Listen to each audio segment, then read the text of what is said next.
கர்த்தராகிய இயேசு கிறிஸ்து நல்லவர். கர்த்தருடைய பரிசுத்த நாமத்துக்கு மகிமை உண்டாகட்டும். 2 நாளாகமம் 30வது அதிகாரம் 21வது வசனத்தை நாம் வாசிக்கலாம். 2 நாளாகமம் 30ஆம் அதிகாரம் 21வது வசனம். அப்படியே எருசலேமிலே காணப்பட்ட இஸ்ரவேல் புத்திரர் புளிப்பில்லாத அப்ப பண்டிகையை 7 நாள் அளவும் மகா ஆனந்தத்தோடே ஆசரித்தார்கள். லேவியரும் ஆசாரியரும் தினம் தினம் கர்த்தருக்கென்று பேர் ஓசையாய் தொனிக்கும் கீத வாத்தியங்களால் கர்த்தரை துதித்து கொண்டு இருந்தார்கள். ஹல்லேலூயா. கர்த்தர் நல்லவர். கர்த்தருடைய பரிசுத்த நாமத்துக்கு மகிமை உண்டாகட்டும். இங்கே எசேக்கியா ராஜாவின் நாட்களிலே இஸ்ரவேல் தேசத்திலே, அதாவது யூதா தேசத்தில், யூதேயா தேசத்தில் நடந்த ஒரு மாபெரும் ஒரு எழுப்புதல், ஒரு மாபெரும் ஒரு மகிமையான ஒரு எழுப்புதலை தான் இந்த இடத்துல நாம் பார்க்கிறோம். அன்பான தேவ ஜனமே, அங்கே இஸ்ரவேல் ஜனங்கள் எல்லாரும் ஆனந்த சத்தமாய் ஆனந்தத்தோட மனமகிழ்ச்சியாக பண்டிகையை ஆசரித்தார்கள். லேவியரும் ஆசாரியரும் என்ன செய்தார்கள் என்றால், பேர் ஓசையாய் தொனிக்கும் கீத வாத்தியங்களால் கர்த்தரை துதித்து கொண்டு இருந்தார்கள். பிரசன்ட் கண்டினியூஸ் டென்ஸ் இது. துதித்தார்கள் அப்படின்னு அது முடிச்சில்ல, பரிசுத்த வேதம் சொல்லுகிறது துதித்து கொண்டிருந்தார்கள். நல்லா கவனிங்க. இன்றைக்கு நம்முடைய வாழ்க்கையில் தேவன் நமக்கென்று நியமித்திருக்கிற இந்த அவருடைய திட்டங்களும் அவருடைய தீர்மானங்களும் நாம் பரிபூர்ணமாய் பெற்று தேவ சமூகத்தில் ஜெயங்கொண்டவர்களாய் நம்மை சாட்சியாக நிறுத்துவதற்கு நம்முடைய ஜபங்களுக்கெல்லாம் கர்த்தர் பதில் கொடுக்கிறவராக இருக்க வேண்டும். யாருடைய வாயில துதி இருக்கிறதோ, யார் தேவனை நமது ஆண்டவராகிய இயேசு கிறிஸ்துவை துதித்து கொண்டே இருக்கிறார்களோ, லேவியரும் ஆசாரியரும் தினம் தினம் கர்த்தருக்கென்று பேர் ஓசையாய், ஆமென், எப்படி துதிக்கிறார்கள் லேவியர்கள்? பழைய ஏற்பாட்டு காலத்தில் ஆசரிப்பு கூடாரத்தில் அல்லது தேவாலயத்தில் பணிவிடை செய்யும்படிக்கு தேவன் லேவி கோத்திரத்தில் ஆரோனுடைய வம்சத்தை மாத்திரம் வேறு பிரித்தார். லேவியர்களை இந்த பிரதான ஆசாரியனாகிய ஆரோனுக்கு ஆசாரியர்களுக்கு கொடுத்தார். தேவாலயத்தில் போய் இந்த ஆசாரியர்கள் மாத்திரம்தான் தேவனை துதிக்க முடியும். தாவீதின் நாட்களில் லேவியினுடைய 3 பிள்ளைகளையும் 3 வகுப்புகளாக பிரித்து 24 வகுப்புகளாக பிரித்ததில் நாம் பலமுறை தியானம் செய்திருக்கிறோம். இப்போ எசேக்கியா ராஜா இந்த இடத்துல என்ன செய்றாருன்னா, இங்கே லேவியர்களையும் ஆசாரியர்களையும் பேரு ஓசையாய் துதிக்கும்படியாய் வைக்கிறார். அவர்கள் துதித்து கொண்டே இருந்தார்கள். ஜனங்கள் எல்லாரும் மனமகிழ்ச்சியாய் ஆனந்தமாய் பண்டிகையை ஆசரித்தார்கள். தேவனுடைய சமூகத்திலே வந்தார்கள். பழைய ஏற்பாட்டு காலத்தில் ஆசாரியர்கள் மட்டுமே தேவாலயத்துக்குள்ளே போய் கர்த்தரை பேரு ஓசையாய் துதிக்க முடியும். ஆனால் இன்றைக்கு தேவனுடைய சமூகத்தில் இயேசு கிறிஸ்துவின் நாமத்தில், இயேசு கிறிஸ்து என் இரட்சகர் என்று சொல்லி விசுவாசித்து சபைக்குள்ளே வந்திருக்கிற இயேசு கிறிஸ்துவின் ரத்தம் என் பாவங்களுக்காக சிந்தப்பட்டு என்னை பரிபூர்ணமாய் கழுவிவிட்டது என்று விசுவாசித்து இந்த மகாராஜாவை நோக்கி பார்த்த அத்தனை பேருமே அவரை பேரோசையாய் துதிக்கும்படியாய் தேவாலயத்துக்கு அழைக்கப்பட்டிருக்கிற ஆசாரியர்கள். நாம் எல்லாரும் கரங்களை தட்டி மகிமை செலுத்துவோமா? நான் இதனுடைய பின்னணியை நான் சொல்லுகிறேன். முதலாவதாக இவர்கள் என்ன செய்தார்கள் என்றால் பேரோசையாய் துதித்தார்கள். நல்ல கவனி. யாருடைய வாழ்க்கையில் தேவனுடைய பிரசன்னம் இருக்கும், தேவனுடைய வெற்றி இருக்கும் என்றால், யாருடைய ஜபங்களுக்கு தேவன் பதில் கொடுப்பார் என்றால், இந்த ஆசாரியர்களுக்கு, இந்த லேவியர்களுக்கு. இந்த ஆசாரியர்கள் லேவியர்கள் என்றால் யார் என்றால் பேரோசையாய் சத்தம் போட்டு சத்தமாய் என் ராஜாவை நான் உயர்த்துகிறேன் என்று சொல்லி நித்திய ராஜாவை யாரெல்லாம் உயர்த்துறாங்களோ அவங்க வாழ்க்கையில சத்துருவினுடைய தாக்கம் ஒரே ஒரு வினாடி கூட உள்ள வர முடியாது. இன்னைக்கு மனமகிழ்ச்சியோட சந்தோஷத்தோட நன்மைகளை அனுபவிக்கும்படியாய் தேவனால் சிருஷ்டிக்கப்பட்ட நம்முடைய வாழ்க்கையில் ஏன் இன்னைக்கு போராட்டம் பிரச்சனைகள் எல்லாம்னா பிசாசுடைய தாக்கம் அங்கே உள்ளே இருக்கிறது. கணவன் மனைவிக்குள்ள இன்னைக்கு போராட்டங்கள், குடும்பத்தில் பிரச்சனை, ஏதோ ஒரு விதத்தில் கடன் பிரச்சனை, வியாதி, ஏதோ ஒரு சம்திங் உள்ள வந்து ஏதோ ஒரு சலசலப்பை ஏற்படுத்துது அப்படின்னா அவங்க வாயில துதி இருக்காது. வெளிப்படுத்தின விசேஷம் 1வது அதிகாரத்தில் 6வது வசனத்தை வாசிக்கும் போது பழைய ஏற்பட்ட காலத்தில் இந்த லேவியரும் ஆசாரியரும் மாத்திரம் பேரு ஓசையாய் தேவனை துதித்து பாடினார்கள். ஆனால் இன்றைக்கு சபையில் இருக்கக்கூடிய நாம் அத்தனை பேரும் ஆசாரியர்களே. எடுத்து வாசிக்க பார்க்கலாம் 6வது வசனம். நம்மிடத்தில் அன்பு கூர்ந்து. அன்பு எதில் இருக்கிறது? எல்லா வாய்த்தனும் சத்தமா சொல்லணும். அன்பு எங்கே? அன்பு எங்கே இருக்கிறது? மரணத்தில் இருக்கிறது. கரங்களுக்கு ஒரு ஆமென் சொல்லாமா? அன்பு எங்க இருக்கிறது?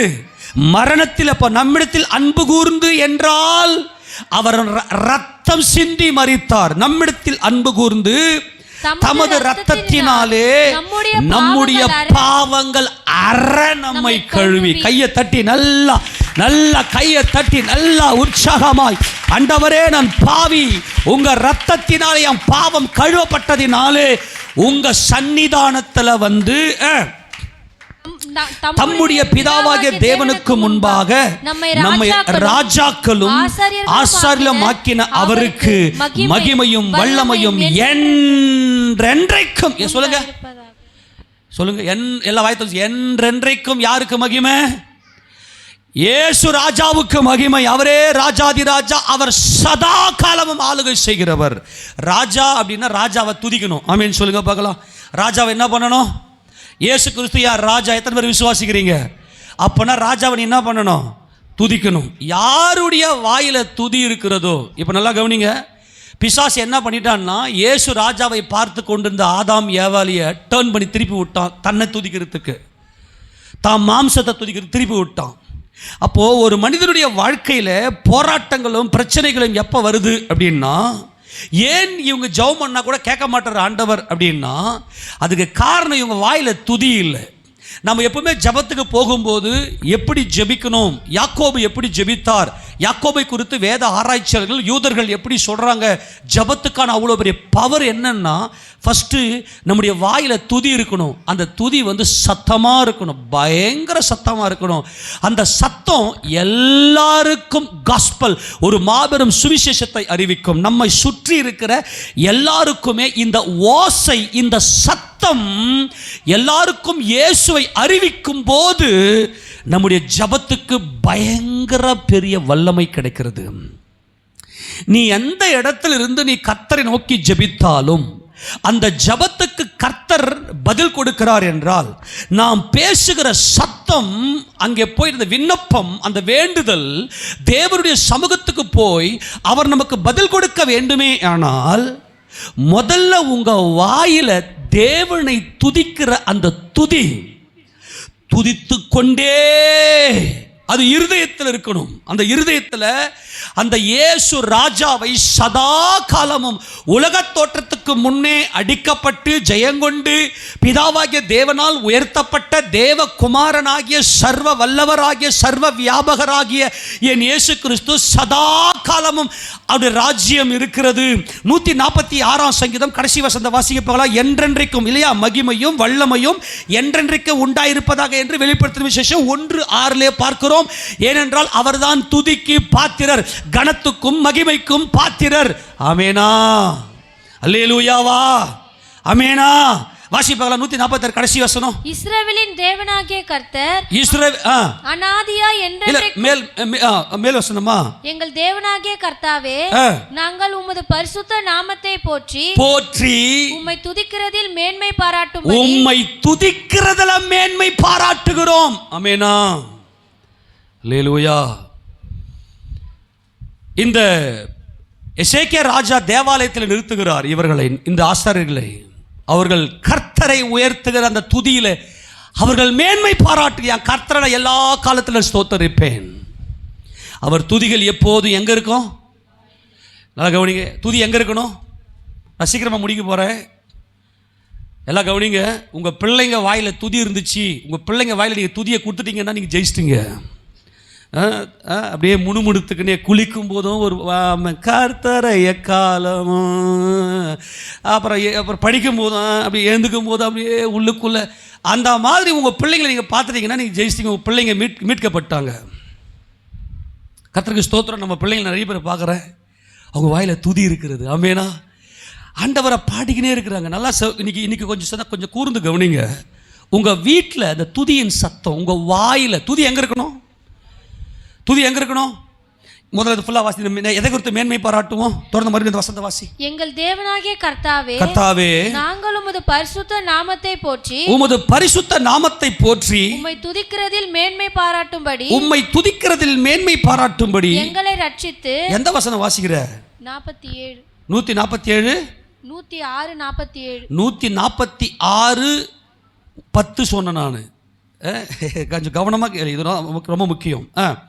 கர்த்தர் சதா காலங்களிலும், கர்த்தர் சதா காலங்களிலும் அரசாளுகிறார். சீயோனே, சீயோனே, உன் தேவன் தலைமுறை தலைமுறையாகவும் ராஜரீகம் பண்ணுகிறார். நல்லா கவனிங்க. அப்ப யார் ராஜா? யார் ராஜா? எல்லாம் வாய்த்த சொல்லு. யார் ராஜா? இயேசுவே ராஜா. ஆமென் சொல்லுங்க. அவர்தான் இந்த நம்ம கண்ணில் பார்க்குற அத்தனையுமே அவருடையது. அவர் ஜெயங்கொண்டிருக்கிறார். நம்ம கண்ணில் பார்க்குற அத்தனையுமே, நம்ம சாப்பிட்ற சாப்பாடு எதுவாக இருக்கட்டும், நீ அவன் கண்ணில் பார்க்குற காடு, மலைகள், பள்ளத்தாக்குகள், நீரூற்றுகள், சமுத்திரம் எதுவாக இருக்கட்டும், மனிதர்கள் எல்லாமே என் இயேசு ராஜா உடையது. எனக்குரிய எல்லாவற்றையும், என்னையும் எனக்குரிய எல்லாவற்றையும் கொடுக்கிறவர் ராஜாதி ராஜா. அவருடைய ஆளுகை தலைமுறை தலைமுறையாக இருக்கிறது. அப்போ துதிகன மகிமை என்றென்றைக்கு யாருக்கு? என்றைக்கு யாருக்கு? இயேசு ராஜாவுக்கு. எத்தனை பேர் இதை விசுவாசிக்கிறீங்க இயேசு கிறிஸ்து ராஜான்னு?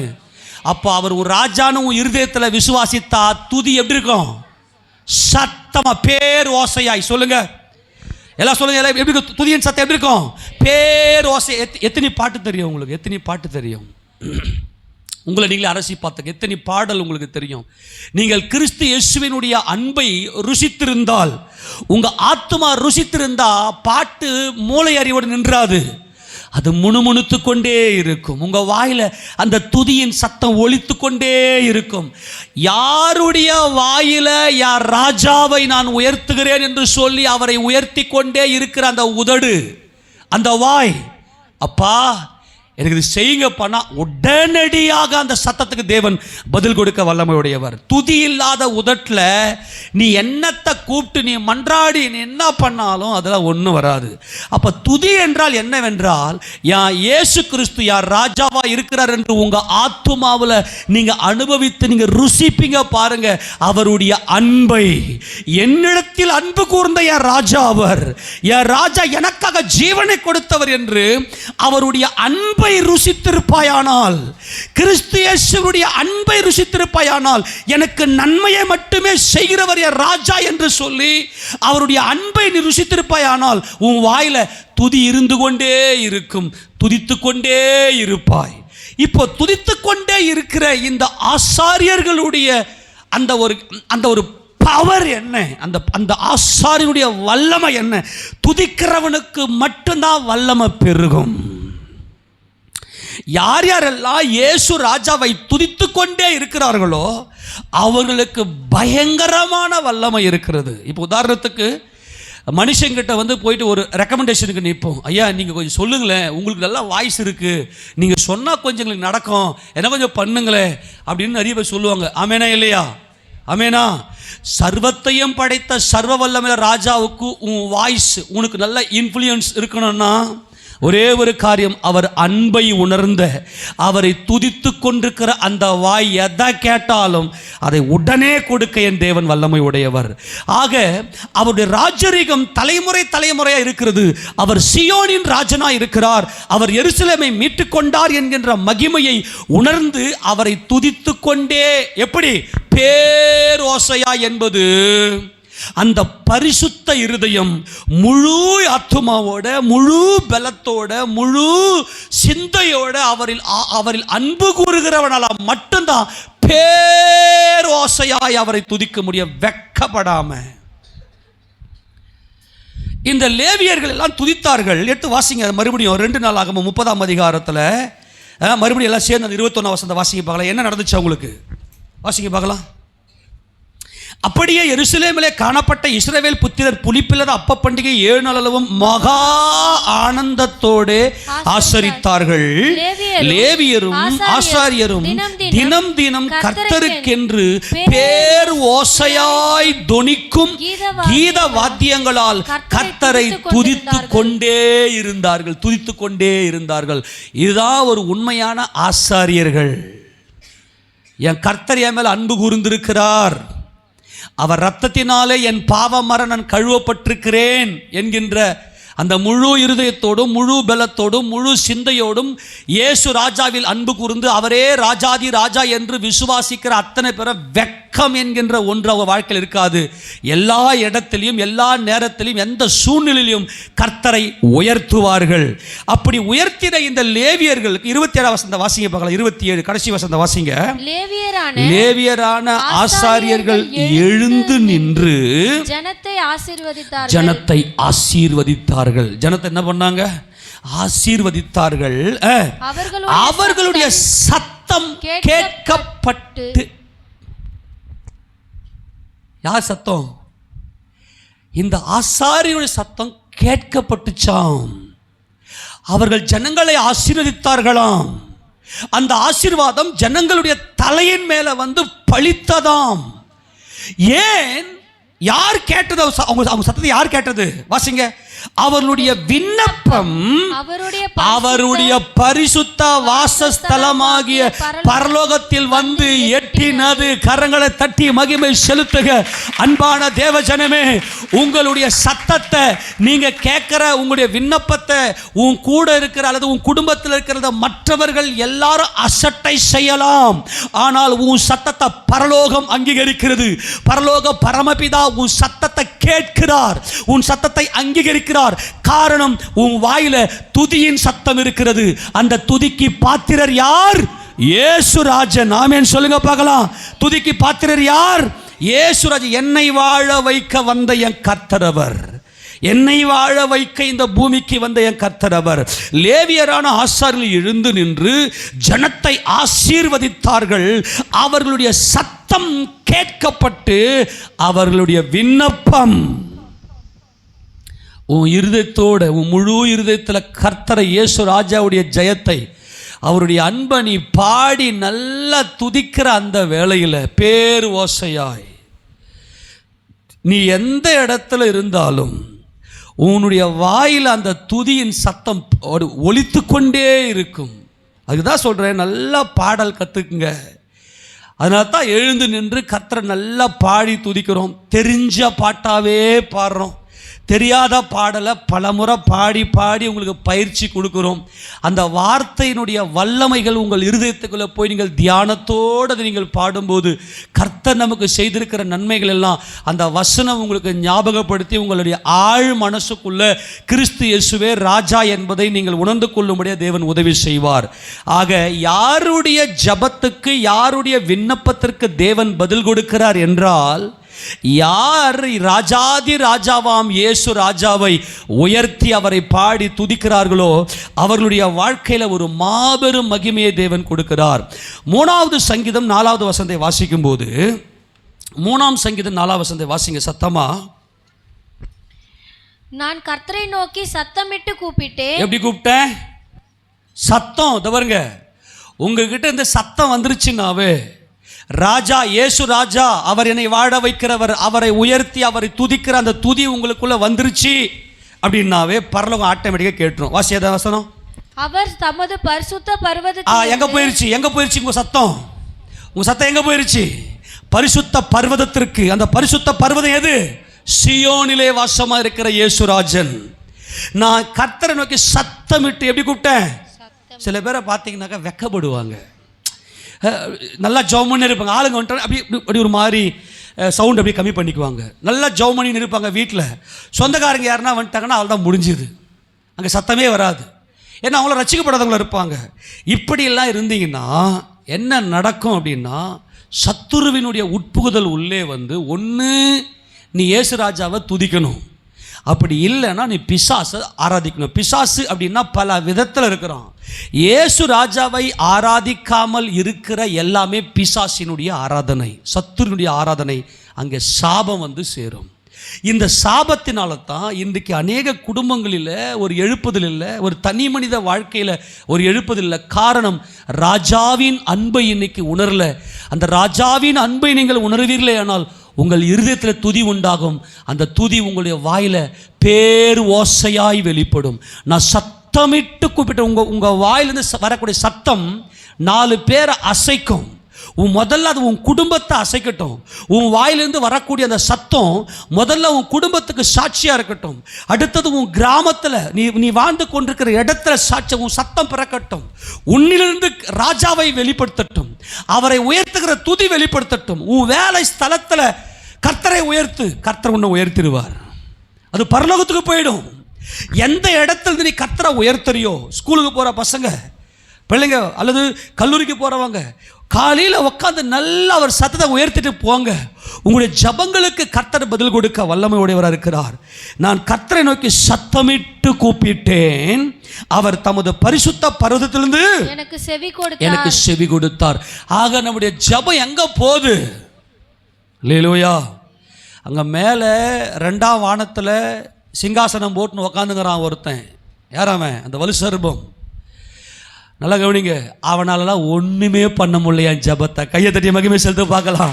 அவனாலலாம் ஒன்று பரலோகத்துக்கு போகிறது. அவ்வளோ பெரிய வல்லமை என் இயேசு ராஜாவை உயர்த்துகிற அந்த துதியில் இருக்கிற அந்த உதட்டில் இயேசு ராஜாவை உயர்த்துகிற சத்தமாய் பேர் ஓசையாய் அவர் நீ உயர்த்திட்ட அப்படின்னாலே அந்த இடத்துல ஒரு மாபெரும் அசைவை தேவன் கொடுக்கிறார். 28ஆம் சங்கீதம் 1ஆம் வசனத்தை வாசிக்க போகலாம். ஏன்னா சத்தம் வந்துச்சுன்னாவே அங்கே பரலோகத்துக்கு போயிடும். அந்த சத்தமாக நீ உயர்த்துகிற அந்த அனுபவம் உனக்குள்ள வந்துருச்சுன்னாவே அது மகிமையில் பிரவேசிக்கும். வாசி தொடர்ந்து 1-2. என் கண்மலையாகிய கர்த்தாவே, உம்மை நோக்கி கூப்பிடுகிறேன், உம்மை நோக்கி நான் கூப்பிடுகிறேன். நீர் கேளாதவர் போல மௌனமாய் இராதேயும். நீர் மௌனமாய் இருந்தால் நான் குழியில் இறங்குவதற்கு ஒப்பாவேன். நான் கூப்பிடுற ஆண்டவரே, நீங்கள் கேட்காமலாம் இருந்துடாதீங்க. அப்படி நீங்கள் இருந்துட்டீங்கன்னா நான் எல்லாரும் குழியில் போய் இறங்குறது மாதிரி நான் இறங்கிடுவேன். அடுத்து சொல்றாரு பாருங்க. இப்போ சொல்றாரு பாருங்க 2ஆம் வசனத்தில், நான் உம்மை நோக்கி சத்தமிட்டு. அந்த எல்லாம் கவனிங்க, எல்லாம் ராமன் சொல்லு. இந்த மேல் வசனத்துக்கும் கீழ் வசனத்துக்கும் ஒரு டிஃப்ரெண்டாக புரிஞ்சுங்க. நான் கூப்பிட்ட ஆண்டவரே, ஏசப்பா ஆண்டவரே, அப்படி மூணு ஆண்டவரே ஜெபிக்கலாம். ஒரு சில நேரங்களில் சூழ்நிலைக்கு தமிழ் ஜெபிக்கலாம். ஆனால் ஒரு காரியத்தை சொல்லுகிறேன், நீ எந்த அளவுக்கு சத்தமிடுறியோ, உன் வாயில் எந்த அளவுக்கு சத்தம் வெளிப்படும், கிறிஸ்துவை உயர்த்துற சத்தம் வெளிப்படுதோ, அந்த சத்தம் எப்படி இருக்குன்னா அது பரிசுத்த சந்நிதிக்கு நேராக போயிடும். உங்கள் வாழ்க்கையுடைய தோல்விக்கான காரணத்தை நீ கண்டுபிடிச்சிட்டீங்கன்னு நினைக்கிறேன். இன்னைக்கு நான் உங்கள் வாழ்க்கையுடைய தோல்விக்கான காரணம் என்னன்னு கண்டுபிடிச்சிருங்க. நான் உம்மை நோக்கி சத்தமிட்டேன், உம்முடைய பரிசுத்த சந்நிதிக்கு நேராக கையெடுக்கையில் என் விண்ணப்பங்களின் சத்தத்தை கேட்டருளும். ஆமென். அந்த பரிசுத்த அந்த சத்தம் உன் வாயிலிருந்து இயேசு ராஜாவை உயர்த்துகிற அந்த சத்தம் வந்துருச்சுன்னாவே உன் விண்ணப்பங்களின் சத்தம் அங்கே நல்லா மகிமையாக உள்ள போயிடும்.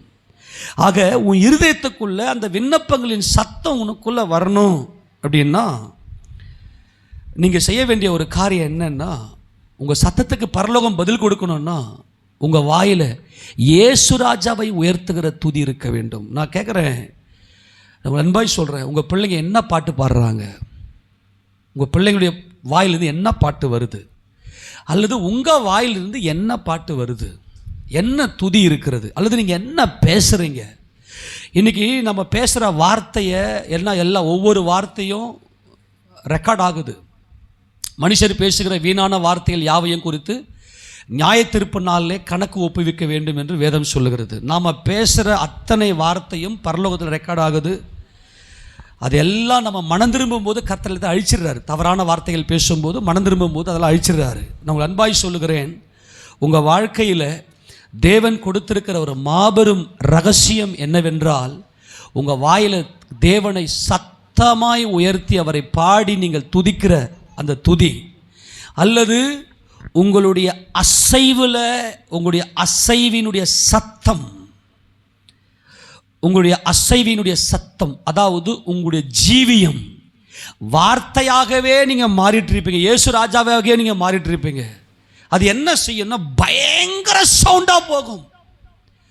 உன் நண்பர்களோட, உன் சொந்தக்காரர்களோட அல்லது மற்றவர்களோட கூட நீ செய்த அந்த பழக்க வழக்கங்கள்லாம் இப்போ மாறி போயிட்டு, நான் இப்போ அதெல்லாம் செய்யறதில்ல, நான் இப்போ மாறிட்டேன், எனக்குள்ள இயேசு இருக்கிறார் என்ற சத்தம் பயங்கர இடி. உன் சாட்சி பயங்கர இடி. நீ சபையில் செய்யக்கூடிய அந்த ஊழியங்கள், இப்போ நீங்கள் வெளியிலிருந்து சாமான்லாம் தேய்க்கிறீங்க, சாப்பாடெல்லாம் செய்கிறீங்க, எல்லாரும் பார்க்குறாங்க, என்ன அங்கே கூட்டம், அவங்க இயேசுக்காரங்க, அவங்க வேதக்காரங்க. அப்போல்லாம் வேதக்காரங்கன்னு ரொம்ப நல்ல வார்த்தை அது. என்னது? நம்மிலிருந்து வரக்கூடிய இந்த சத்தம். யார் அது? இன்னார். இவர் என்ன பண்ணுறாரு? அவங்க இயேசுக்கு ஊழியம் செய்கிறாரு. அவங்க என்ன செய்கிறாங்க? சாமான்லாம் தேய்க்கிறாங்க. யார் அவங்க? ஏன் அங்கே தேய்க்கணும்? அவங்களாம் இயேசுக்காரங்க. இந்த சத்தம் பேர் இடியாய் அவங்களுடைய இருதயத்துக்குள்ளே போய் அப்படியே தொனிக்கும். நாம் இடுகிற அந்த சத்தம் மற்றவர்களை அசைக்க பண்ணுமே, அதில் தேவன் மகிமைப்படுகிறார். ஆமேனா? என் வாயில் என் இயேசு இருக்கிறாரு சொல்லி அவரை உயர்த்துகிறோமே, அந்த சத்தம் மற்றவர்களை அசைய பண்ணும். மற்றவர்களை அசைச்சிருச்சுன்னாவே பரலோகம் உனக்காக அசையும். ஆமேன். லேலூயா. எத்தனை பேர் இன்னும் வெக்கப்படுற? எத்தனை பேர் இன்னமும் வெக்கப்படுற? இயேசு ராஜா உயர்த்தி, நீ உயர்த்தி மற்றவர்களுடைய ஏன் சத்தம்? ஏன் சத்தம்? உன் சத்தம் மற்றவர்களை அசைக்க பண்ணுமே. ஆனால் உன் சத்தத்தை, உன்னுடைய பாடி லாங்குவேஜ், உன்னுடைய சாட்சி மற்றவர்களை, இந்த சத்தம் போய் மற்றவர்களை ஷேக் பண்ணுதுன்னு வச்சுங்களேன், உனக்காக பரலோக ஷேக் ஆகிடும். தேவன் இறங்கி வந்துடுவார் உன் காரியத்தெல்லாம் நடத்தி முடிக்கிறதுக்கு. நான் மறுபடியும் சொல்லுகிறேன், உங்கள் இருதயத்தின் ஆழத்திலிருந்து கர்த்தரை உயர்த்துங்கள். உங்கள் வாயில் துதி உண்டாகட்டும். அந்த துதி இல்லைன்னா காரியம் வேற மாதிரி முடியும். எனக்கு ஆச்சரியமாக இருந்தது, பரிசுத்த ஆவியானவர் எழுதி வைத்திருக்கிறார், இந்த லேவியர்கள் எழுந்து ஆசீர்வதித்தார்கள். அந்த சத்தத்தை கர்த்தர் கேட்டு அந்த ஆசீர்வாதத்தை அப்படியே இந்த ஜனங்களுடைய தலை மேலே அவர் சுமர பண்ணினாராம். ஒரு காரியத்தை நான் சொல்லுகிறேன். எசேக்கியா ராஜா இங்கே செய்த இந்த ஒரு காரியம் சாதாரண காரியம் அல்ல.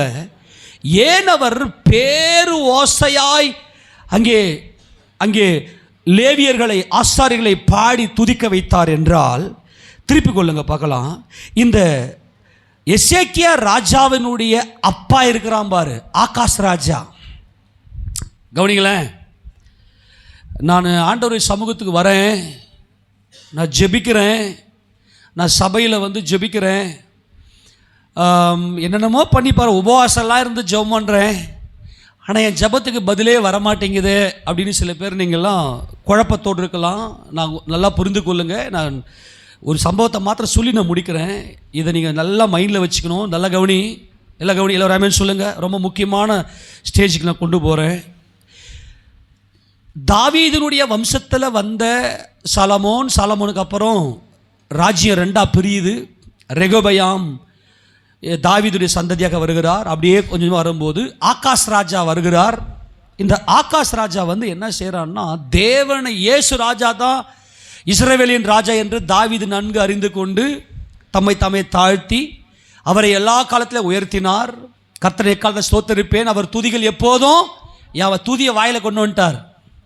இதான் தாவீதுக்கள் துதிய வாயில் வைக்கணும். துதி வாயில் இருந்துச்சுன்னா கெட்ட வார்த்தை வராது, அசிங்கமான வார்த்தை வராது, சாப வார்த்தை வராது, எதுவுமே வராது. அது மகிமையாக இருக்கும். அது அந்த சரீரமே ஆசீர்வதிக்கப்படும். இந்த ஆகாஷ் ராஜா என்ன பண்ணுறான்னாக்கா, இயேசு ராஜாவை உயர்த்தாமல் விக்கிரகங்களெல்லாம் உள்ளே கொண்டு வந்து சாபத்தை எருசலேமுக்குள்ளே கொண்டு வந்துட்டோம். கர்த்தருடைய கோபம் பயங்கரமாக இருந்துச்சு. நல்லா கவனிங்க. இப்போ நம்முடைய குடும்பத்தில் ஏன் நம்மளால் முன்னேற முடியல அப்படின்னா, இயேசு ராஜாவை உயர்த்துவதே துதி, இயேசு ராஜாவை உயர்த்துவதே ஆசீர்வாதம், இயேசு ராஜாவை உயர்த்துவதே ஜீவன். இயேசு ராஜாவை உயர்த்தாத, இயேசு ராஜாவை துதிக்காத, அவருடைய மகிமையை உணராத, அவருடைய மகிமையை மற்றவர்களுக்கு பிரசங்கிக்காத, ஸ்ப்ரெட் ஆகாத அத்தனையுமே தேவனுக்கு விரோதமான பகை, அங்கே சாபம் இருக்கும். இப்போ நீங்கள் உதாரணத்துக்கு நீங்கள் உங்கள் அப்பா கட்டின வீடு அல்லது உங்கள் தாத்தா கட்டின வீடு அல்லது உங்கள் முப்பாட்டம் கட்டின வீடு இல்லை, அந்த வீட்டுக்குள்ளே உட்காந்துருப்பீங்க. அந்த வீட்டில் ஒருத்தருமே இயேசுவை ஏற்றுந்திருக்க மாட்டாங்க. அந்த வாரிசாக நீங்கள் கண்டினியூ பண்ணுவீங்க. அந்த வீட்டுக்குள்ளே நீங்கள் என்னென்னமோ பண்ணி பார்ப்பீங்க, உங்கள் ஜபத்துக்கு பதிலே வராது. அதுக்கு காரணம் என்னென்னா உங்கள் சத்தம் என்பது உங்கள் வாயில் உண்டாகிற துதியின் சத்தம். இயேசு ராஜாவை உயர்த்துகிற மற்றவர்களுக்கு சொல்லி எல்லாருக்கும் மத்தியில் இயேசு ராஜாவை பகிரங்கமாய் அறிக்கை பண்ணி அவர் நாமத்தை மகிமைப்படுத்துகிற அந்த ஒரு மகிமையின் சத்தம் உங்களுடைய சாட்சி தான் சத்தம். எல்லாரையும் அசைய பண்ணும். மற்றவர்களை நீங்கள் அசைக்க பண்ணால்தான் பரலோக ராஜ்யம் உங்களுக்காக அசையும். இவர்கள் எல்லாரும் என்ன செய்தார்கள் என்றால், இயேசு ராஜாவை சத்தமாய் பேர் ஓசையாய் உயர்த்தாதபடியினாலே அந்த குடும்பத்தில் சாபம் உட்கார்ந்து விடுகிறது. ஆனால் எசேக்கியா ராஜா தேவனுடைய வேதத்தை நன்கு அறிந்தவர். என் தகப்பனாகிய ஆகாஸ் எருசலேமுக்கு என் ஜனங்களுக்கு சாபத்தை வருவித்து விட்டான். என் கர்த்தர் துதிக்கு பாத்திரராக இருக்கிறார். அதனால் இந்த சாபத்தை உடைக்கணும்னா, என் குடும்பத்தில் இருக்கிற போராட்டங்கள், பிரச்சனைகள், இந்த சாபம் என் குடும்பத்தை விட்டு வெளியேறணும்னா ஒரே ஒரு வழி, பேரோசையா என் கர்த்தரை துதிப்பது என்பதை இந்த எசேக்கியா அறிந்து கொண்டார். எடுத்து வாசிக்க போல 2 நாளாகமத்தின் புத்தகத்தில் இந்த ஆகாஷ் ராஜா என்ன செய்தார், எசேக்கியா ராஜாவினுடைய அப்பா இந்த ஆகாஷ் ராஜா என்ன செய்தான் என்பதை குறித்து 28வது அதிகாரம், திருப்பி 28ஆம் அதிகாரத்தில் 19ஆம் வசனம் வாசிக்க பார்க்கலாம். யூதாவின் ராஜாவாகிய ஆகாசி நிமித்தம் கர்த்தர் யூதாவை தாழ்த்தினார். யார் நிமித்தம் தாழ்த்தினார்? கொஞ்சம் கவனிங்க, ரொம்ப முக்கியமானது. ஏன் உங்கள் குடும்பம் முன்னேறல? ஏன் உங்கள் குடும்பத்தில் வளர்ச்சி இல்லை? ஏன் உங்கள் குடும்பம் தாழ்ந்து போகிறது? கர்த்தர் தாழ்த்தல. அவர் ஆசீர்வாதத்தின் தேவன், அவர் ஆசீர்வதிக்கிற தேவன். அவர் எப்போதும் நம்மை ஆசீர்வதிப்பதே அவருக்கு பிரியம். அவருடைய பரிசுத்த நாமம் மகிமைப்படுவதாக. ஆனால் இந்த ஆகாசின் நிமித்தம் அந்த குடும்பம் தாழ்ந்து போகிறது, யூதாவே தாழ்ந்து போகிறது. ஏன்னா யூதாவுக்கு அவர் தான் ராஜா. யூதாவே கர்த்தர் தாழ்த்தினார். அவன் யூதாவை யார் சீர்குலைத்தது? பாருங்க, தீமை எல்லாமே உங்களுடைய பாவம், உங்களுடைய சாபத்தின் நிமித்தம் வர்றது. நன்மை எல்லாமே என் கர்த்தர் கொடுப்பது. இப்போ நீங்கள் நல்லா இருப்பீங்க, திடீர்னு உங்கள் வாழ்க்கையில் ஏதோ ஒரு தாழ்ச்சி ஏற்படுது, ஒரு சீர்குலைவு ஏற்படுது அப்படின்னு வச்சுக்கங்களேன்.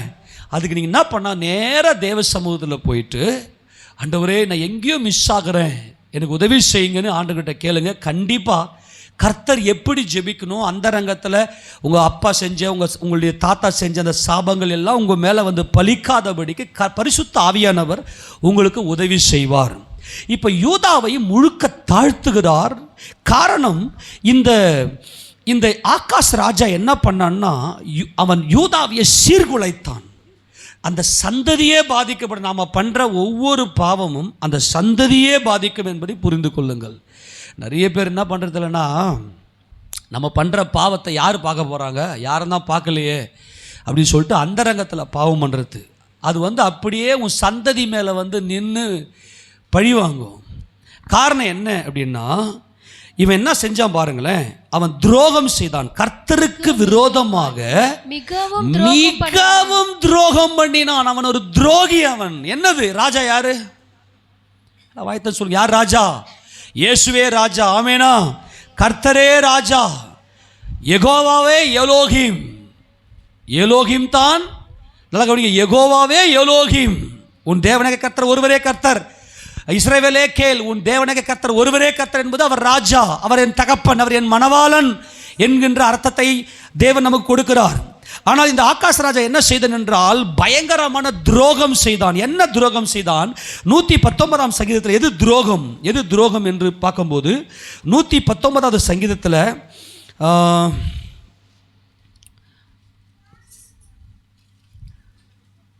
158வது வசனத்தை வாசிங்க பார்க்கலாம். 158வது வசனம். உமது வசனத்தை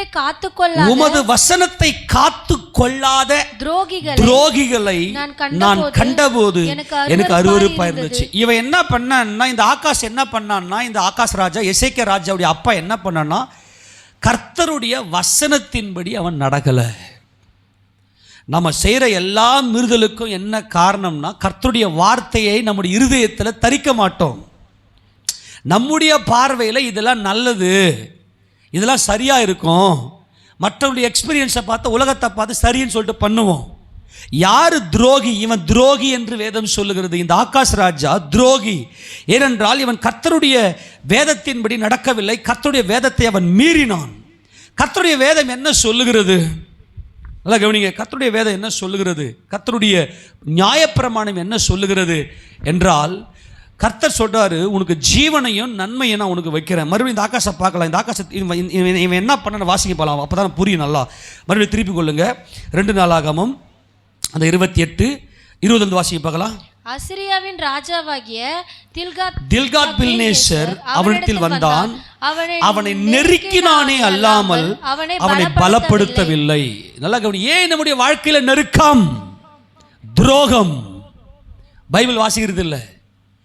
நீங்கள் பைபிள் எந்த அளவுக்கு நீங்கள் வேதத்தை தியானிக்கிறீங்களோ அந்த அளவுக்கு உங்கள் இருந்த கிறிஸ்துவினுடைய அன்பு புரியும், அவர் கொடுத்த வாக்குத்தத்தங்கள் புரியும். இன்னைக்கு சபையில் இருக்கிற ஏன் நெருக்கம்? கவனி, ஏன் நெருக்கம்? ஏன் சுற்றி நெருக்கம்? ஆண்டவரே, எந்த பக்கம் பார்த்தாலும் நெருக்கமாக இருக்குது. வீட்டில் நெருக்கம், மனைவி பிள்ளைகள் நெருக்கம், வெளியே வேலை நெருக்கம், நண்பர்கள் வட்டாரத்தில் நெருக்கம், சொந்த பந்தங்கள் மத்தியில் நெருக்கம், எந்த பக்கம் திசை திரும்ப நெருக்கமாக இருக்குது. காரணம் என்ன? துரோகம். அப்படி வசந்த வாசிக்கிறது கிடையாது. ஏன் இன்னைக்கு வீட்டில் முன்னேற்றம் இல்லை? ஏன் இன்னைக்கு வீட்டில் ஆசீர்வாத குறைபாடு? தரித்திரம் என்பது பிசாசால் கொண்டு வரப்படுகிற பொல்லாதது. அது தரித்திரம் இருக்கக்கூடாது வீட்டில். ஆனால் இவன் பயங்கரமாய் நெருக்கினான், அவனை பலப்படுத்தவில்லை. நல்ல கவனி. இவன் ஆகாஷ் பண்ண வேலையை பாருங்க. ஆகாஷ் கர்த்தருடைய ஆலயத்தில் ஒரு பங்கும், ராஜ அரண்மனையில் ஒரு பங்கும், பிரபுக்களின் கையில் ஒரு பங்கும் எடுத்து அசிரியாவின் ராஜாவுக்கு கொடுத்தும் அவனுக்கு உதவி கிடைக்கவில்லை. தான் நெருக்கப்படுகிற அவனுடைய இதயம் எந்த அளவுக்கு கடினமா இருந்துச்சுன்னா, வசனத்தை நீ தியானிக்காம போயிட்டுனா உன் இதயம் கடினப்பட்டுரும். நீ சர்ச்சில் இருப்ப, ஆனா உன் வாழ்க்கையில ஒரே ஒரு அசைவு கூட வராது. உங்களுக்கு அன்பாய் சொல்லுகிறேன், நல்ல பாட்டை கற்றுக்குங்க. பாடல் கற்றுக்கொள்வதற்கு படிப்பறிவு தேவையில்லை, கேள்வி அறிவு இருந்தால் போதும். படிப்பறிவு தேவையில்லை. சினிமா பாட்டெல்லாம் நீங்கள் உட்காந்து பாட்டு புக்கு வச்சா பாடுனீங்க. ஏன் அந்த சினிமா மேலே அவ்வளோ மோகம் இருக்கிறதுனால ஒரு சும்மா ஒரு பாட்டு பாடினா கூட அதை அப்படியே மனசில் பதியறதுக்கு என்ன காரணம்? உங்களுக்கு அது மேலே ஒரு ஈர்ப்பு. ஆனால் உங்களுக்கு மரணத்தை கொடுக்கும். ஆனால் இயேசு ராஜா மாத்திரம்தான் அவர் ராஜாதி ராஜா என்கின்ற பார்வை உனக்குள்ள வந்தால் மட்டும்தான் உன்னால் கர்த்தருக்கு துரோகம் செய்யாமல் இருக்க முடியும். ஒவ்வொரு நாளும் கர்த்தர் நம்மோடு பேச அவர் விரும்புகிறார், அவர் ஆசை கொள்ளுகிறார். அவருடைய வசனத்தின் மூலமாய் நம்மோடு பேசுவதற்கு அவர் ஆசையாய் நம்மை தேடி வருகிறார். அவருடைய அன்பின் மடல், அவருடைய அன்பின் கடிதத்தை எழுதி நம் கையிலே கொடுத்திருக்கிறார். இந்த ஆகாஷ், நல்லா கவனிங்க, 22ஆம் வசனத்தை வாசிங்களா மறுபடியும். தான் நெருக்கப்படுகிற காலத்திலும் கர்த்தருக்கு விரோதமாய் துரோகம். இந்த துரோகி, நல்லா கவனிங்க, இந்த துரோகி என்ன செய்தான்னா, ஆகாஷ் என்னும் ராஜா துரோகம் பண்ணி கொண்டே இருந்தான். காரணம், அவன் இருதயத்தில் வசனம் இல்லை.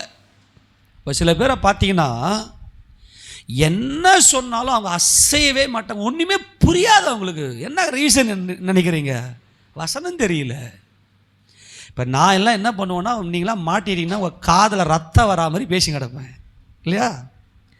நான் பார்ப்பேன், என்னடா நான் நினைப்பேன், நல்லா பேசிட்டு வந்துருக்குறோம், பரிசுத்த ஆவியானவர் நல்லா கிரியை செய்வார், அந்த குடும்பம் நல்லா இருக்கும், அந்த குடும்பம் வாழ்ந்துரும்லாம் வந்து கற்பனை பண்ணின்னு போவேன். பார்த்தா முன்னை விட கேவலமாக போயிடும். அதுக்கு என்ன ரீசன்ன்றீங்கன்னா, தேவன் நல்லவர், வசனம் வெறுமையெல்லாம் திரும்ப அது அப்படியே நடக்கும். அதை கேப்சர் பண்ணக்கூடிய அந்த செம்மையான இருதயத்துக்குள்ள இருந்துச்சுன்னா நீ எப்போதுமே இயேசுராஜாவை உயர்த்தி கொண்டே இருப்ப. அவர் நல்லவர், அவர் இரக்கமுள்ளவர், அவர் என்னை வாழ வைத்தவர். உன் வாயில் எப்போதுமே அந்த ஸ்தோத்திரம் இருந்து கொண்டே இருக்கும். இப்போ நல்லா நான் சொல்கிறத நல்லா கவனிங்க. இதை மட்டும் கொஞ்சம் அலசி பார்த்துக்கொள்ளுங்க. ஏன் இன்னைக்கு என் வாழ்க்கையில் நெருக்கம் ஆண்டவரே? யூதாவே நெருக்கப்பட்டிருக்கிறது. இந்த அசீரிய ராஜாவுக்கு தண்டம் கட்டணும், ஃபைன் கட்டணும், வெகுமதி கொடுக்கணும். எங்குமே இல்லை. தேவாலயத்தில் இருக்கிற தங்கம், அரண்மனையில் இருக்கிற தங்கத்தெல்லாம் எடுத்து கொடுக்குறான் வட்டி. இன்னைக்கு தேவையில்லாத நெருக்கங்கள். ஏன் இன்னைக்கு நம்முடைய வாழ்க்கையில் நெருக்கங்கள்? இந்த துரோகிக்கு உணர்வே இல்லை. ஏன்னா வசனம் உள்ள போல. வார்த்தை தான் இயேசு. இயேசு ராஜா யார்? வார்த்தை. அவருடைய வார்த்தையை நீ உட்காந்து தியானிக்க உன் வாயில துதி உண்டாகும். இப்போ எசேக்கியா ராஜா என்ன பண்ணிட்டாரு அப்படின்னா, நல்லா கவனி, 2 காரியம். என் வாயில துதி இருக்குது அப்படின்னா எனக்கு நன்மை வந்து சேரும், நான் ஆசீர்வதிக்கப்படுவேன், நான் ஜீவனோடு இருப்பேன். என் வாயில துதி இல்லை, இயேசு ராஜாவை உயர்த்துகிற அந்த உயர்வு என் வாயில இல்லை அப்படின்னா சத்துரு வந்து நெருக்குவான். டிஃப்ரெண்டாக புரிஞ்சுக்குங்க. அம்மா கவனிங்க, இல்லை ஒரு ஆமேன் சொல்லலாமா? நம்ம வீட்டில் டிவிங்களை வச்சு அங்கே சினிமா சத்தம், அந்த சத்தம் கேட்கும். அந்த சத்தம் என்ன பண்ணால் இப்போ அந்த சவுண்டு வந்து எல்லாரையும் கவர் பண்ணும். ஆமேனா இல்லையா? அதுலேயும் மியூசிக் வந்து மயக்கிடும் எல்லாரையும். சினிமா பாடலாம் பார்த்தோன்னா மயக்கிடும். நம்ம ஆளுங்க என்ன பண்ணுறதுன்னா டிவியை போட்டு கூட வர நல்லா கம்பெனி கொடுக்குறதுக்கு 4 பேர் சேர்த்து வச்சுப்போம். ஏன்னா அந்த சத்தத்தை எல்லாரும் அங்கீகரித்து அதை உயர்த்துக்கிறோம். ஆனால் நம்முடைய சந்ததி என்ன, கொஞ்சம் யோசிச்சு பாருங்க பார்க்கலாம். நம்முடைய சந்ததி என்ன ஆகிறது? நம்முடைய சந்ததி என்ன ஆகிறது? ஏன் இன்னைக்கு என் வாழ்க்கையில் நெருக்கம்? எசேக்கியா ராஜா கண்டுபிடிச்சிட்டாரு, எங்கள் அப்பா என்ன பண்ணான், எங்கள் அப்பா சாபத்துலேருந்து நான் என்ன பண்ணணும். எத்தனை பேர் புரிஞ்சு போச்சு? அல்லேலூயா. எத்தனை பேர் வந்து நான் பிறந்த நாள் முதலாய் என் கர்த்தரையே என் வாயில் துதிக்கிறேன், என் கர்த்தரை விட்டுட்டு வேற எந்த ஒரு அசுத்தத்தையும் என் வாயில் நான் உச்சரிக்கவே இல்லைன்ற கை தூங்க பார்க்கலாம். நீங்களே இப்படி, உங்கள் அப்பா, உங்கள் தாத்தா இவங்கெல்லாம் கர்த்தருடைய வாசனையே அறியாதவங்க. இப்போ இந்த சாபலாம் எங்கே இருக்குன்றீங்க? இந்த துரோகி என்ன, ஏன்னா வசனம் தெரியல இந்த துரோகிக்கு. துரோகின்னு யாரை சொல்லுவோம்? ஒரு மனைவி தன் கணவனுக்கு துரோகம் பண்ணுவா பார்த்தி, அதுதான் வசனம் வாசிக்காத, வசனத்தை இருதயத்தில் பதித்து வசனத்தின்படி வாழாதவங்க அத்தனை பேருமே அது வேசிக்கல்ல. அதுதான் வந்து ஏசாவுடைய ஆவி. ஆனால் யாக்கோபுடைய சந்ததிக்கு, யாக்கோபுக்கு தேவன் தம்முடைய பிரமாணத்தை வெளிப்படுத்தினார். யாக்கோபு சத்தியத்தின் தேவன். யாக்கோபுக்கு சத்தியத்தை தேவன் வெளிப்படுத்தினார். ஆபிரகாமுக்கு இரக்கத்தை பாராட்டினார், ஈசாக்குக்கு பயபக்தியை பாராட்டினார், யாக்கோபுக்கு சத்தியத்தை பாராட்டினார். சத்தியத்தின் தேவன் அவர். அதுதான் யாக்கோபுடைய அசைவே, யாக்கோபுடைய சத்தம் நெடுந்தொனியா எல்லாரையும் அசைய பண்ணிற்று. யாக்கோபுடைய வாழ்க்கையே ஒரு ஜீவன். அந்த சந்ததியில் வந்த தாவீது, திறந்த வாசலை தாவீதுக்கு தேவன் கர்த்தர் கொடுத்திருந்தார். தாவீத பேரை சொன்ன வளரும். காரணம், இந்த தாவீது கர்த்தரை உயர்த்துகிற துதி தாவீதின் வாயில் இருக்குது. தாவீத பேரை சொன்னாவே எல்லா டோல்கேட்டும் ஓப்பன் ஆகிடும். உன் பேரை சொன்னா பரலோகம் வந்து இறங்கி வந்து வேலை செய்யணும்னா உன் வாயில துதி இருக்குதா? துரோகிகள் வறண்ட நிலத்திலே தள்ளப்படுவார்கள். அன்பானவர்களே, துரோகிகள் வறண்ட நிலத்தில் தள்ளப்படுவார்கள். துரோகிகளுக்கு வறண்ட நிலைமை உண்டு. ஏன்னா அவர் சதா காலம், உலக தோற்றத்துக்கு முன்பதாகவே அவர் ராஜா. தேவன் தம்முடைய ராஜாவை பார்க்கிறார். நான் என்னுடைய பரிசுத்த பர்வதமிகு சீயோன் மீதில் என் ராஜாவை அபிஷேகம் பண்ணி வைத்தேன். எத்தனை பிள்ளைங்களுக்கு எத்தனை பாட்டு தெரியும்? வாலிப பிள்ளைகளுக்கு நானும் வந்து வாலிபர் கூடுகையில் அப்படியே ரொட்டீனாக பாட வைப்பேன். 2 பேராக வந்து பாடணும். ஏன்னா சிங்கிளாக பாடினா பெருமையில் விழுந்துருவாங்க. நல்லது தெரியும் எனக்கு. நின்னாவே அது தள்ளிடும், நின்றுட்டு நீ வந்தனவே தள்ளிடும் உன்னை.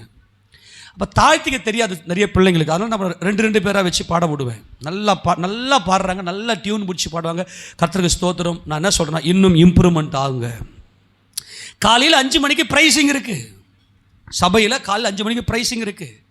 உன் பிள்ளை வாயில் என்ன இருக்குது? கார்ட்டூன் படம் தான் இருக்குது. சோட்டாமா பீமா அதெல்லாம் பழசா? நெரட்டு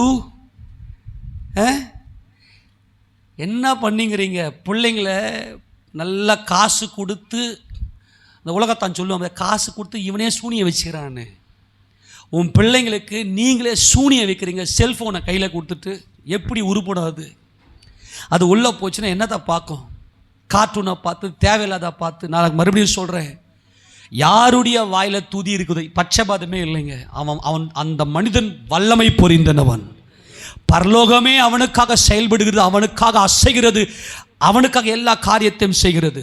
இப்போ கர்த்தர் இவன் என்ன துரோகம் செஞ்சான்? இவன் கடின இருதயத்துக்கு காரணம் என்னன்னா, வசனம் அவனுக்குள்ள கிரியை செய்யலை. கர்த்தர் சொல்லிட்டாரு. உபாகம புத்தகம் 30 திருப்பி கொள்ளுங்க பார்க்கலாம். உபாகம புத்தகம் 30 அதிகாரத்தில் நல்ல கவனி, கொஞ்சம் டீப்பாக தியானிக்கலாம். வாசிங்க பார்க்கலாம். 30:15 வாசிங்க பார்க்கலாம். இதோ ஜீவனையும் நன்மையையும் மரணத்தையும் தீமையையும் இன்று உனக்கு முன்னே வைத்தேன். நல்ல கவனி, என்ன வைக்கிறாரு? ஜீவன் நன்மை ஒரு பக்கம், ரெண்டாவது மரணம் தீமை ஒரு பக்கம். நீ எதை தெரிஞ்சுக்கொள்ள போற? எல்லாரும் ஒரு ஆமென் சொல்றீங்களா? அல்லேலூயா.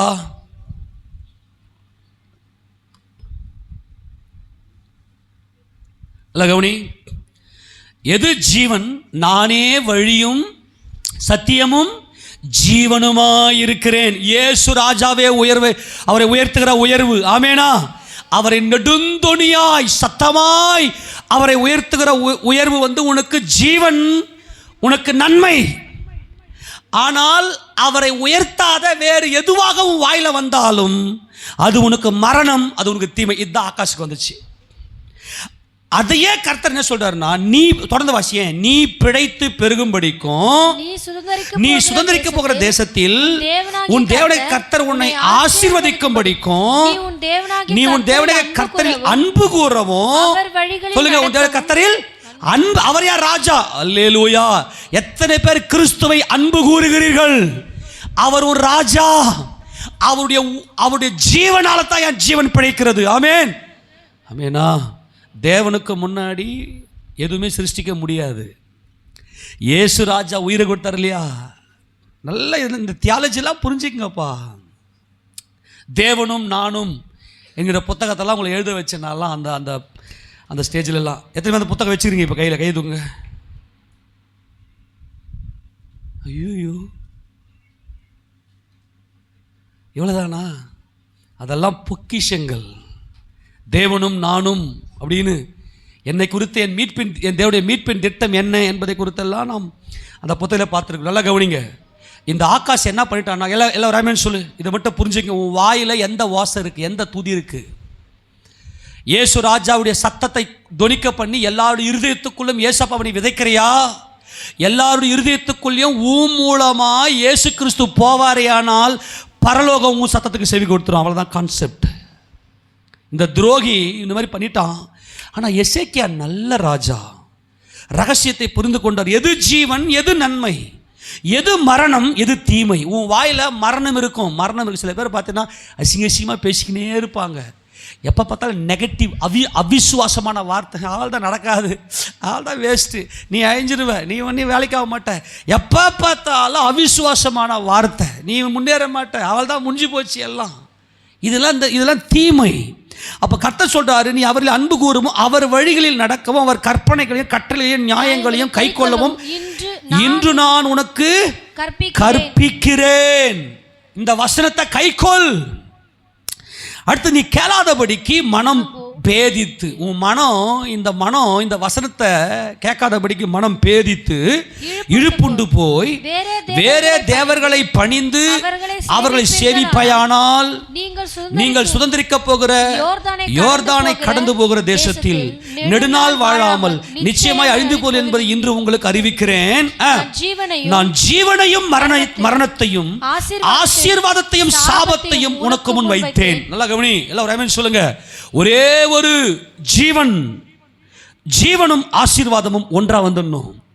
மரணமும் சாபமும் சபிக்கப்பட்ட வாழ்க்கை. குடும்பத்தில் சாபம் ஏன் வருது? எசேக்கியா புரிஞ்சுக்கினார், நான் ஏன் நெருக்கப்படுகிறேன்? யூதா ஏன் நெருக்கப்பட்டது? யூதா ஏன் ஒடுக்கப்படுகிறது? சாபம். என் அப்பா செஞ்ச பாவம் எல்லாம் உள்ள வந்து நிற்குது. நான் செஞ்ச பாவம் வேற. இப்போ கூட பாருங்க பார்க்கலாம், சினிமா பாட்டு பாடினா கூடவே பாடுவீங்க. எத்தனை பேருக்கு அது வரும்? அது சாபம். சினிமா பாட்டு பாடினா கூடவே பாடுவீங்க. அப்போ சாபம் உள்ளே இருக்குது. இதையெல்லாம் நீங்கள் பார்க்காம அலசி பார்க்காம, நான் சர்ச்சைக்கு தானே வரேன், நான் வந்தால் உடனே நான் உள்ளே வந்து உட்காருவேன். உட்காந்ததுமே கர்த்தர் எனக்கு வானத்தை பிச்சு கூரையை பிச்சு என் வீட்டுக்குள்ளே கொட்டிடணும் பொக்கிஷன்னு நினைக்கிறீங்க. ஆனால் கர்த்தர் உங்களை அதுக்கு தான் அழைச்சிருக்கிறார். வானத்து பலகணிகளை திறந்து இடம் கொள்ளாமல் போக மட்டும் வருஷிப்பதற்காகத்தான் உங்களை அழைத்திருக்கிறார்.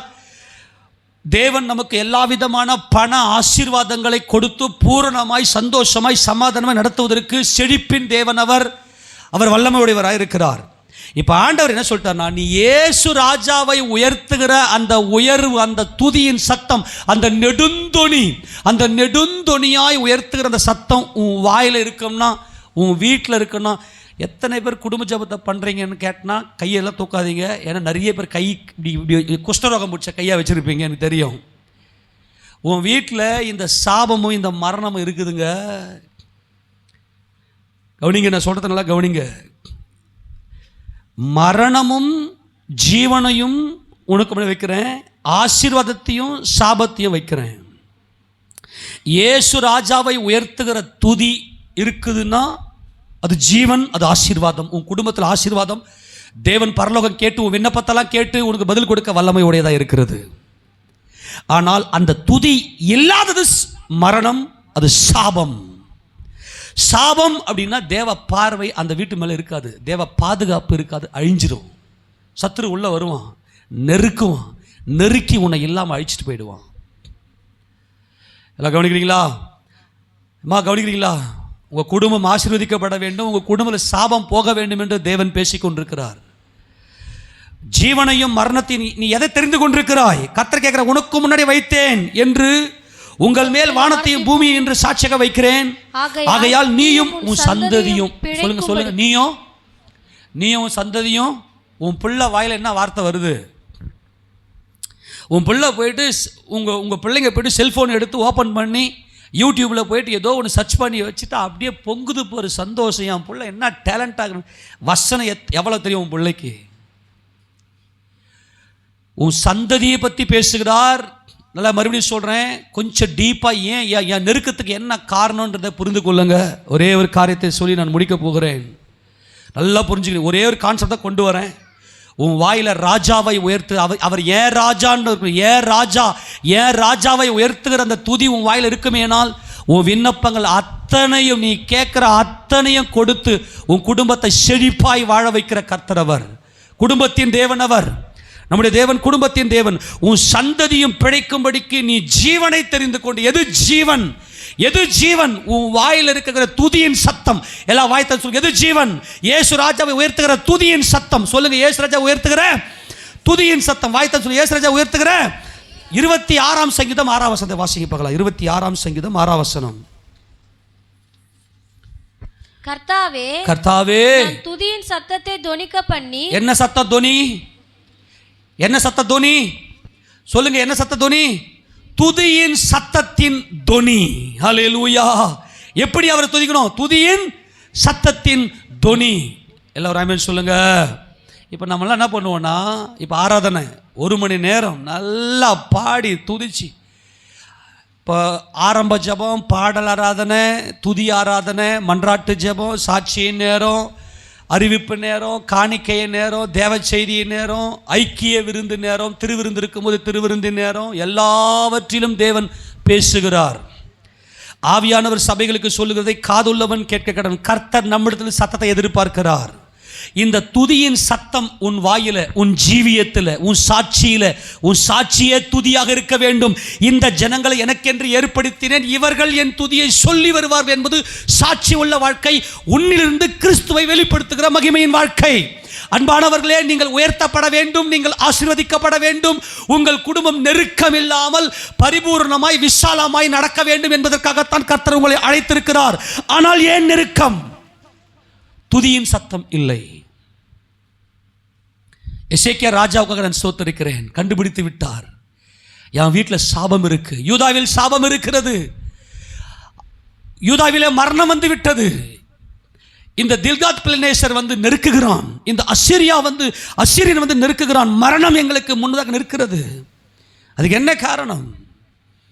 சாபம். மனுஷனுக்கு ஏன் மரணம் வந்துச்சு தெரியுமா? ஏதேனிலே மனுஷனுக்குள்ள மரணம் வந்து காரணம் என்ன? அவன் ஜீவனை தெரிந்து கொள்ளவில்லை, அவன் ஆசீர்வாதத்தை தெரிந்து கொள்ளவில்லை, அவன் கர்த்தரை உயர்த்துகிற அந்த துதியின் சத்தத்தை தெரிந்து கொள்ளவில்லை. இயேசுவே ராஜா என்று அவரை உயர்த்துகிற அந்த உடன்படிக்கையை முறித்தான் இந்த ஆதாம். மனுஷனுக்கு சாவு வந்துருச்சு. ஏன் நெருக்கம்? சாவு. நம்முடைய குடும்பங்கள் ஆசீர்வதிக்கப்பட வேண்டும். எத்தனை பேருக்கு இது வரைக்கும் புரிஞ்சு சொல்லாமா? ஏன் இன்னைக்கு என் வாழ்க்கையில் இந்த ஒரு நெருக்கம், இந்த மாதிரி போராட்டம் என்று சொன்னால், நம்முடைய வாயில துதியின் சத்தம், அவரை உயர்த்துகிற அந்த உயர்வின் சத்தம் இல்லாதான் காரணம். நல்லா பாடுங்க, நல்லா கையை தட்டி கர்த்தரை ஆராதிக்கும் போது அந்த சத்தம் வரட்டும். நல்லா கையை தட்டி குடும்ப ஜபத்தை பண்ணும்போது நல்லா கையை தட்டுங்க, நல்ல சத்தம் 4 வீடு கேட்கட்டும். ஆமெனா? இல்லைன்னா அந்த வீட்டு ரத்தப்பழி உங்க மேலே வரும். இவங்க இயேசுவை ஆராதிக்கிறாங்க, இவங்க ராஜாவை ஆராதிக்கிறாங்க. அப்போ உங்க வாயில இந்த துதியின் சத்தம் இருக்குமே ஆனால் அது அவ்வளவு பெரிய மகிமையின் ஆசீர்வாதத்தை கொடுக்கும். 47 சங்கீதம் 1 வாசிக்க பார்க்கலாம். சகல ஜனங்களே கை கொட்டி தேவனுக்கு முன்பாக கம்பீர சத்தமாய் ஆர்ப்பரியுங்கள். அல்லேலூயா. எப்படி ஆண்டவர் ஆராதிக்கணும்? எப்படி ஆராதிக்கணும் சொல்லுங்க? சகல ஜனங்களே எப்படி ஆராதிக்கணும்? மறுபடியும் வாசி. சகல ஜனங்களே கை கொட்டி தேவனுக்கு முன்பாக கம்பீர சத்தமாய் ஆர்ப்பரியுங்கள். இந்த துரோகி என்ன பண்ணா? எத்தனை பேர் எங்க அப்பா துரோகின்னு ஒத்துக்கிறீங்க? நான் சத்தியத்தின்படி சொல்றேன், மற்ற துரோகத்தை சொல்லல, சத்தியத்தின்படி தேவ பார்வையில் எத்தனை பேர் உங்க தாத்தா துரோகின்றீங்க? இந்த சாபமெல்லாம் இப்ப யார் மேல இருக்குது?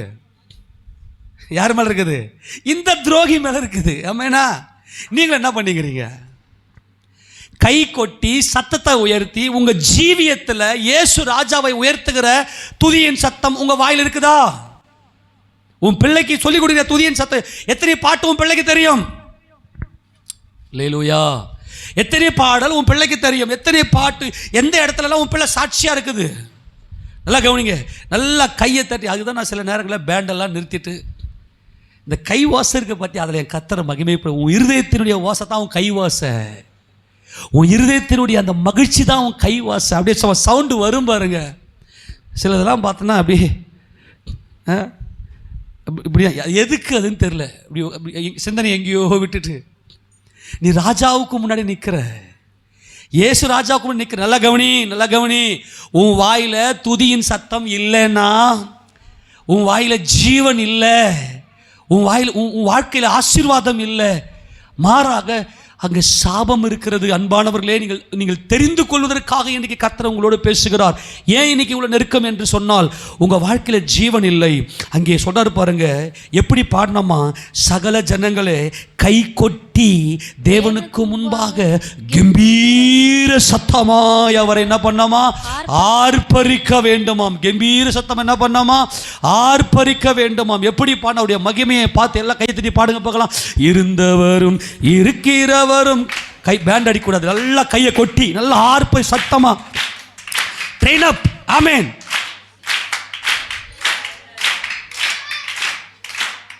நான் ஸ்டார்ட் பண்ணவா?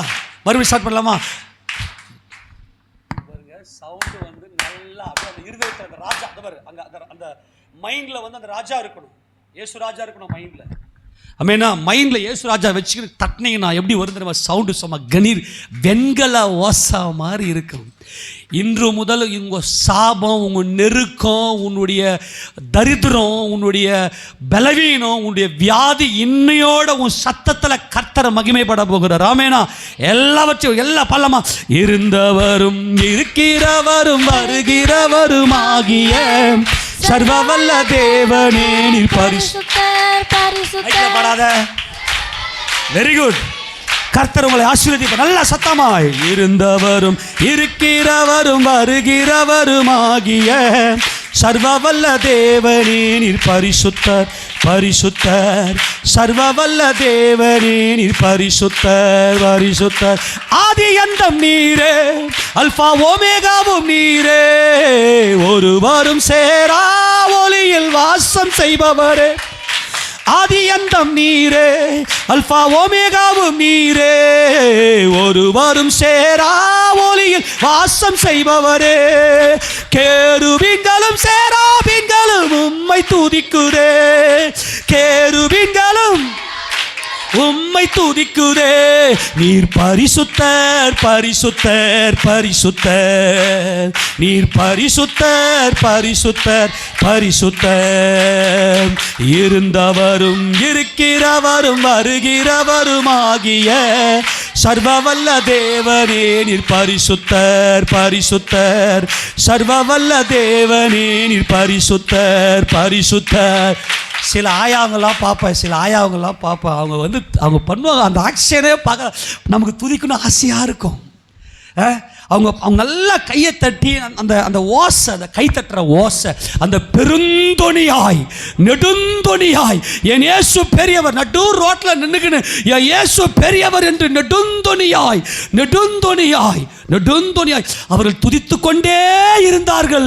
பரலோகம் அவங்க விண்ணப்பத்தை கேட்டுக்கொண்டே இருந்தது. அல்லேலூயா. இவர்களுடைய சத்தத்தின் மூலமாய் கர்த்தரை மகிமைப்படுத்தினார்கள், ஜனங்களுக்கு வெளிப்படுத்தி கொடுத்தார்கள். இயேசுவே ராஜா என்று ராஜா இறங்கிவிட்டார் இவர்கள் ஜெபத்துக்கு பதில் கொடுப்பதற்கு. எல்லா சாபத்துக்கும் காரணம் என்ன தெரியுமா?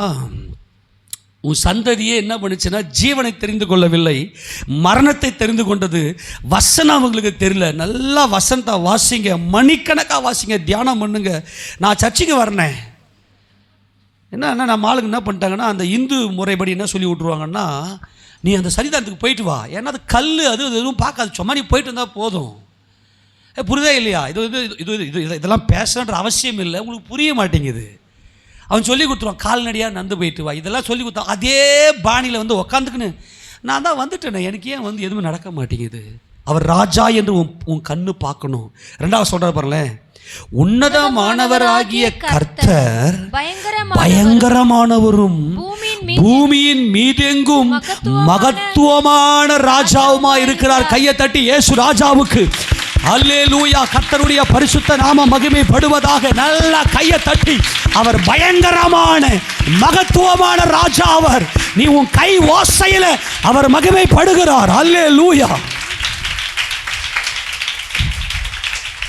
உங்கள் வீட்டில் குடும்ப ஜபத்தில் பண்ணுற அந்த கைத்தட்டுற ஓசை 5வது வீட்டுக்கு கேட்கணும். 5 என்பது தேவனுடைய வல்லமை. அல்லேலூயா.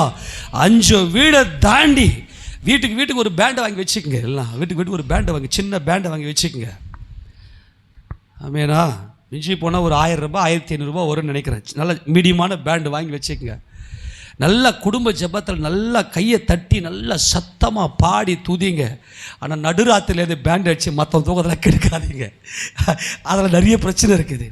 ஒரு டைமை ஏற்படுத்தி வச்சுன்னு குடும்ப ஜெபத்தில் வச்சு அவரை சத்தமாக உயர்த்தி, உன் வேலை ஸ்தலத்தில் உயர்த்தி பாரு. அவரை உனக்கு தகுதியே இருக்காது, திடீர்னு என்ஜினியரிங் போஸ்டிங் வரும்.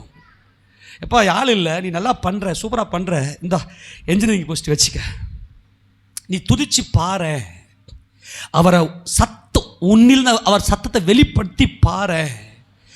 அவரிலிருந்து நம்மிலிருந்து அவர் சத்தம் வெளிப்பட்டவர்களுக்குத்தான் எக்கால சத்தம் கேட்கும். கர்த்ததாமே ஆரவாரத்தோடும் பிரதான தூதனின் சத்தத்தோடும் தேவ எக்காலத்தோடும் அவர் வானத்திலிருந்து இறங்கி வருவார். இவருடைய சத்தம் உன்னிலிருந்து அவர் சத்தம் வெளிப்படும். இயேசு இயேசு இயேசு இயேசுன்னு உன்னுடைய ஒவ்வொரு அசைவிலையும் அவர் சத்தம் வெளிப்பட்டுச்சுன்னா அவர் சத்தம் கேட்கும். அதுதான் கான்செப்ட். நான் ஜீவனையும் மரணத்தையும் கண்மடி வச்சிருக்க. எதனை சூஸ் பண்ணியிருக்கிற? இயேசு ராஜாவை துதிக்காதது எல்லாமே மரணம், சாபம். இயேசு ராஜாவை துதிக்காத அத்தனையுமே சாபம். அதுதான் இன்னைக்கு நெருக்கங்கள். ஆனால் இன்று முதல் நாம் அறிந்து கொண்டோம். எத்தனை அறிந்து கொண்டீர்கள்? கையை தாய்மன் சொல்லுங்க பார்க்கலாம். ஆமேனா? என் ஆசீர்வாதத்துக்கான வழியை நான் கண்டுவிட்டேன். என் கர்த்தர் நல்லவர், பெரியவர். எப்படி அவரை துதிக்க வேண்டும்? சங்கீதம் 150வது சங்கீதத்தில் 150வது சங்கீதத்தில் அதில் 6ஆம் வசனத்தை வாசிக்க பார்க்கலாம். ஓசையுள்ள கைத்தாளங்களோடும். ஓசை, அது என்ன கைத்தாளம் அல்ல. நம்மளாம் கைத்தாளம் எப்படி போடுவோம்? பூ மாதிரி இப்படிதான். ஆனால் வேதம் சொல்லுகிறது என்ன கைத்தாளம்? எங்க காட்டுங்க பார்க்கலாம். கர்த்தரை எக்காலமும் ஸ்தோத்தரிப்பேன், அவர் துதிகள் எப்போதும் என் வாயில் இருக்கும். கர்த்தரை எக்காலமும் ஸ்தோத்தரிப்பேன், அவர் துதிகள் எப்போதும் என் வாயில் இருக்கும். ஜீவனுள்ள தேவனே நான் உம்மை பாடுவேன், ஜீவனுள்ள தேவனே நான் உம்மை பாடுவேன். என் ஜீவ காலமெல்லாம் உம்மை தேடுவேன், என் ஜீவ காலமெல்லாம் உம்மை தேடுவேன். ஸ்தோத்திரம் ஸ்தோத்திரம் ஜீவனுள்ள தேவனே ஸ்தோத்திரம். ஆமென் ஆமென். ஸ்தோத்திரம் ஸ்தோத்திரம் ஸ்தோத்திரம் ஜீவனுள்ள தேவனே ஸ்தோத்திரம். அல்லேலூயா. வாசியெல்லாம் சேர்ந்து வாசி. 6ஆம் வசனம், 5ஆம் வசனம். ஓசையுள்ள கைத்தாளங்களோட அவரை துதியுங்கள், பேர் ஓசையுள்ள கைத்தாளங்களோடும் அவரை துதியுங்கள். அதிகாலையில் பேரோசை, இது பேரோசை. முன்ன விட பேரோசையா வரணும். நல்லா நல்லா கையை தட்டி ஆமென். நல்லா பேரோசையா. என் இயேசு பெரியவர். அல்லேலூயா.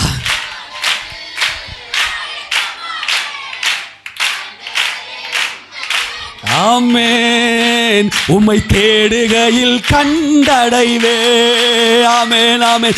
அதிகாலையில் ஆயத்தமாவேன், ஆண்டவரே உம்மை தேடுவேன், உம்மை தேடுகையில் கண்டடைவேன். ஸ்தோத்திரம் ஸ்தோத்திரம் ஸ்தோத்திரம் ஜீவனுள்ள தேவனே ஸ்தோத்திரம். ஸ்தோத்திரம் ஸ்தோத்திரம் ஸ்தோத்திரம் ஜீவனுள்ள தேவனே ஸ்தோத்திரம்.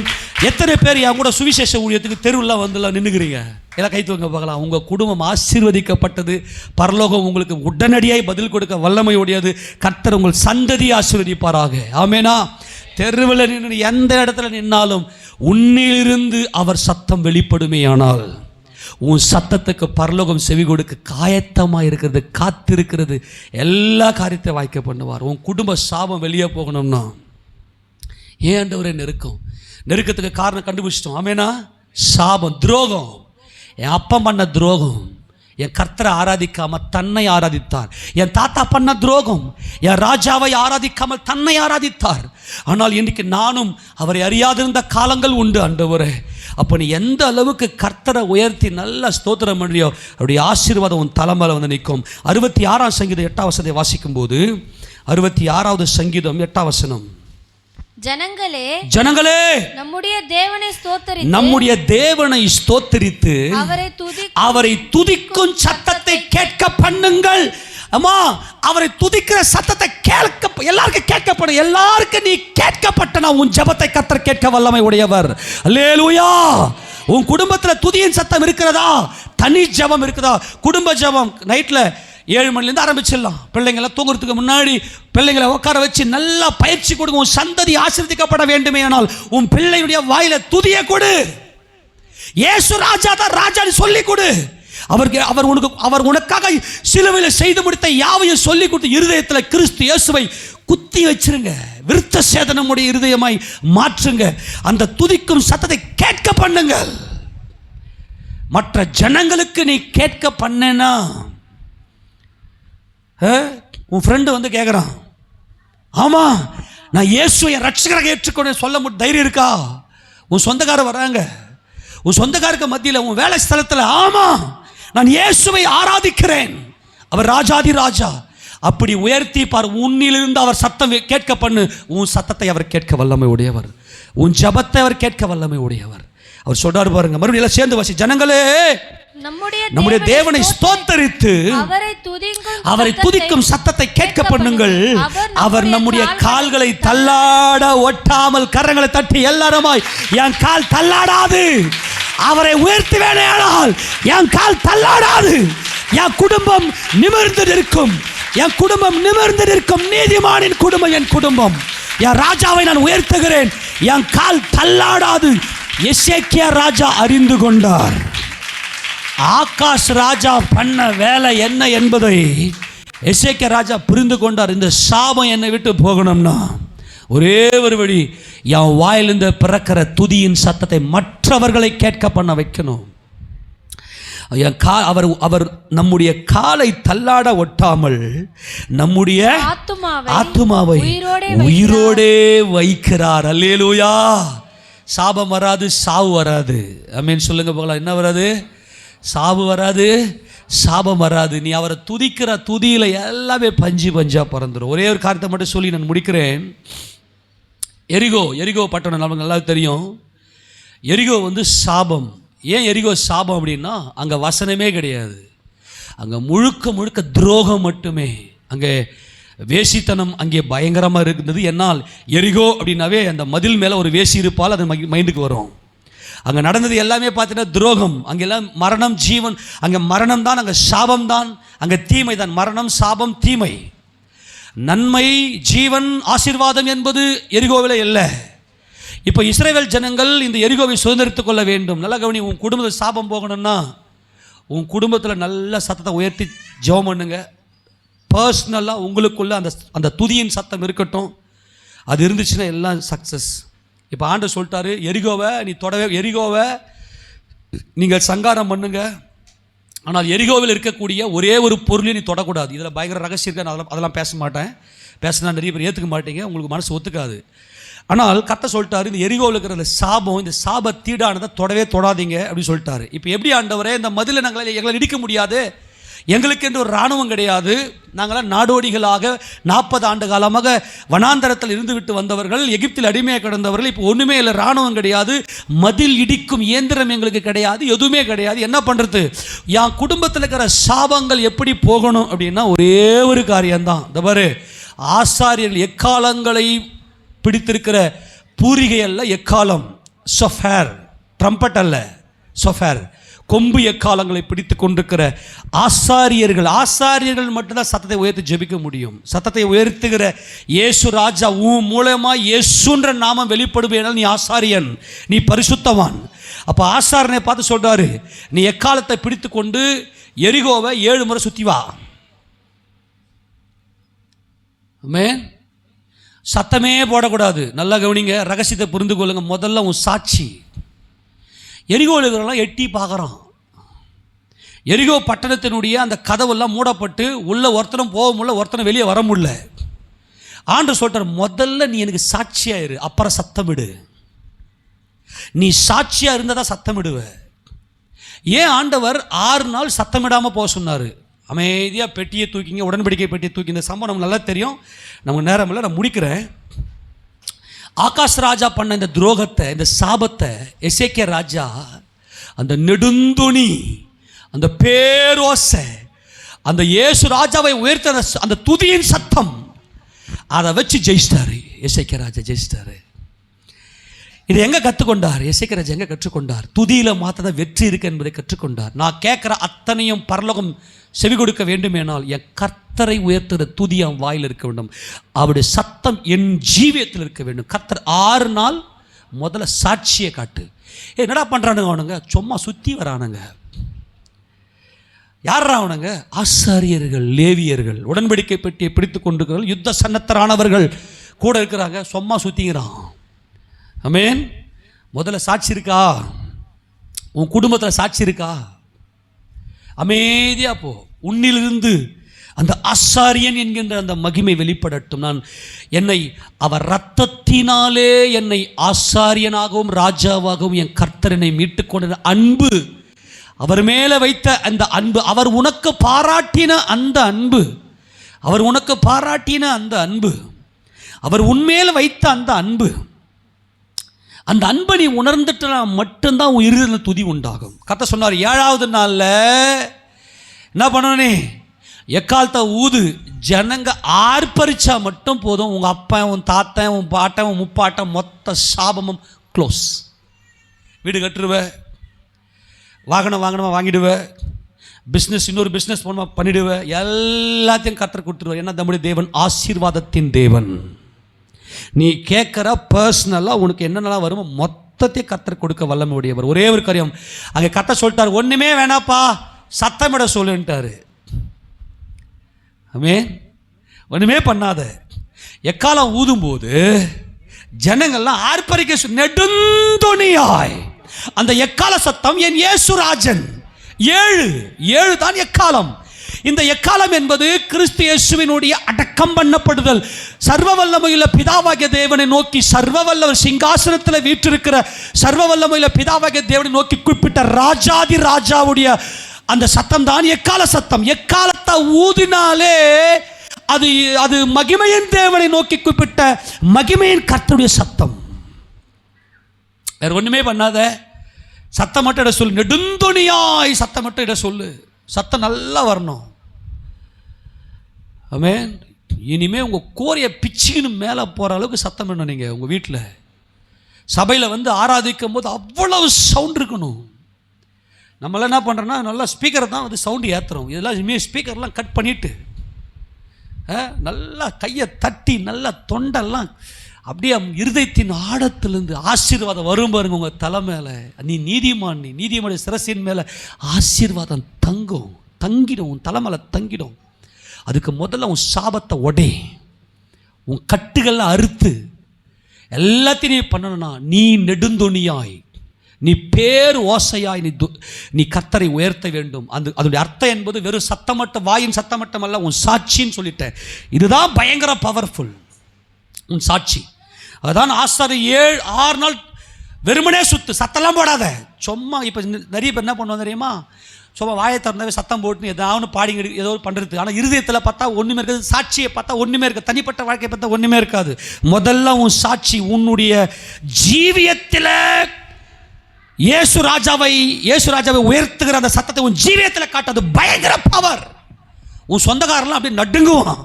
என்னடா இவன் நம்ம ஜாதியை விட்டு போயிட்டானே, ஜாதி ஜாதி ஜாதி ஜாதி, எவனா ஜாதியை பற்றி பேசினா வரும் பாருங்க எனக்கு அப்படியே, ஆண்டவரே இவனை.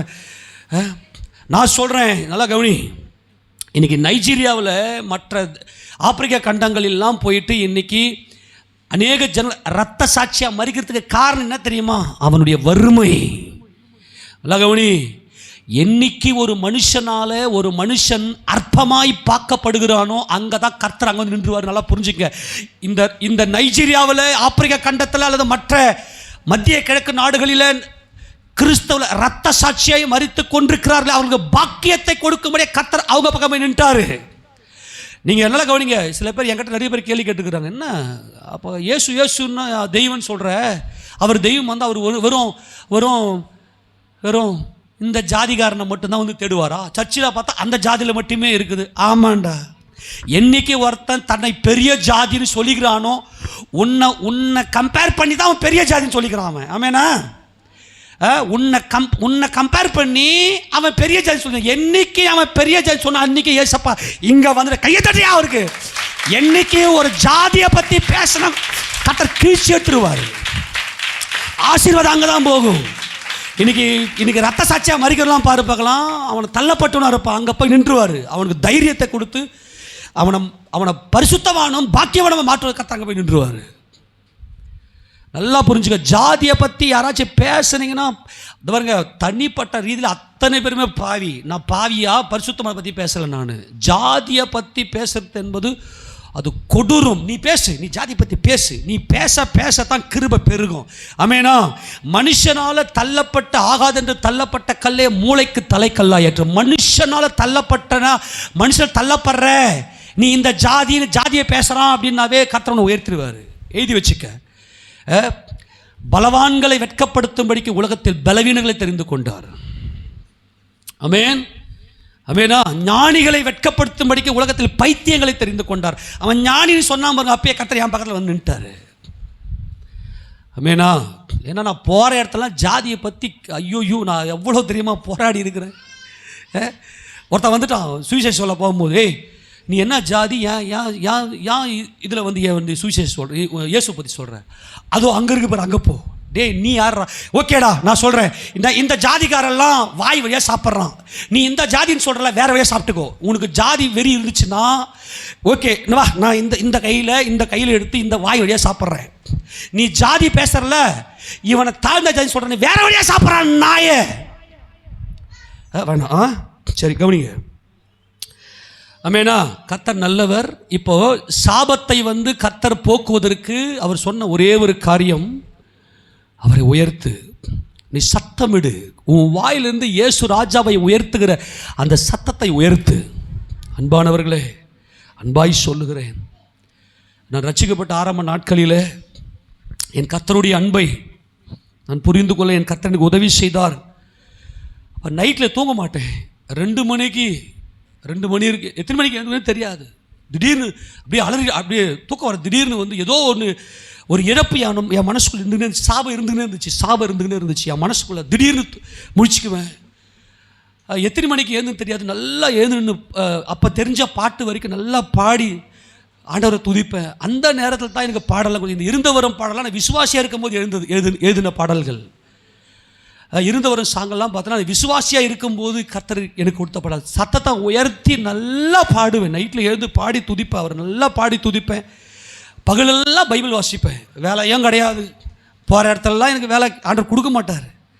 எனக்கு என் தேவன் உலக தோற்றத்தை தெரிந்து கொண்டபடினாலே, அப்படி ராஜாவும் அப்படி ஆசாரியர் நமக்கு தெரிந்து கொண்டபடினாலே கர்த்தர் எனக்கு இந்த ஸ்லாக்கியத்தை கொடுத்தார். ஒரே ஒரு காரியம், என்னுடைய நான் உயர்ந்திருக்கிறேன், கர்த்தரை உயர்த்தி வைத்திருக்கிறார், என் தலையை நிமிரச் செய்திருக்கிறார்.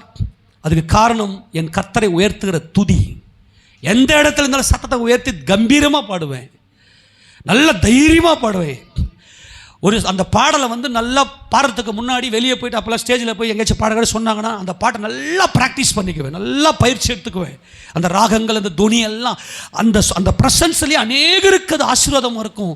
அப்போ கர்த்தர் நம்முடைய ஜபத்தை கூர்ந்து கவனிப்பார். நீ உன்னிலிருந்து கர்த்தருடைய சத்தத்தை எத்தனை பேரை நீ கேட்க வைக்கிறியோ அவ்வளவுக்கு அவ்வளவு உன் ஜபத்துக்கு அவ்வளவு பவர் இருக்கும். உன் ஜபம் அவ்வளவு பவர்ஃபுல்லாக பரலோகத்துக்கு போகும். பரலோகத்துக்கு போதும் உன் ஜபம். சத்தத்தை உயர்த்திட்டுனாவே உன் ஜபம் பரலோகத்துக்கு போயிடும். ஆக கர்த்தர் சொன்ன ஒரே காரியம், உன் குடும்ப சாபம் எல்லாம் போகணும்னா உன் குடும்பத்தை சத்தத்தை மட்டும் உயர்த்து. முதல்ல 6 நாள் சுத்தி என்பது, அந்த எரிகோவை சுத்திவா என்பது முதல்ல உன் சாட்சியில் தொனிக்க பண்ணு, கர்த்தரை தொனிக்க பண்ணு. இந்த பாரு, மற்றவங்க கிண்டல் அடிப்பாங்க ஒரு ராகத்தெல்லாம் பார்த்து. உன் இருதயத்துக்குள்ளே கிறிஸ்து இருந்தார்னா கம்முன்னு ஒரு பார்வை பார்த்துட்டு போடா புண்ணாக்கு, அந்த பார்வையில் என்ன வரணும், போடா புண்ணாக்கு, நான் இப்படி தான் பாடுவேன்னு தைரியமாக பாடுங்க. உங்களுக்கு நல்லா ராகம் தெரியணும், நல்ல தாளம் தெரியணும். பல்லவினா என்ன, அணுபல்லவினா என்ன, டி மேஜர்னா என்ன, எஃப் மைனர்னா என்ன, ஒன்றும் தெரிய தேவை. நான் சொன்னதே தப்பு, எனக்கே தெரியாது. ஆமேனா, ஒன்றும் தெரிய தேவை. எனக்கு எந்த ராகமும் தெரியாது, ஆனால் ராகத்தை எல்லாம் அவரே கொடுத்தார். அல்லேலூயா. அவரை துதிக்கிற துதி நம்முடைய வாயில் இருக்குமே. ஆனால் நீ ஜெபிக்கிற ஜபத்துக்கு எல்லாத்துக்குமே ஒரு பதில் கொடுக்க வல்ல முடியும். ஃபர்ஸ்ட் உன்னுடைய சாட்சியில் அவரை உயர்த்து. அந்த வசனத்தை மட்டும் வாசித்து முடிங்க, திருப்பிக் கொள்ளுங்க, டைம் ஆயிடுச்சு. யோசுவாவின் புத்தகம் 6ஆம் அதிகாரம் திருப்பிக் கொள்ளுங்க. அங்கே தேவன் சொல்லுகிற ஒரு மாபெரும் காரியம்.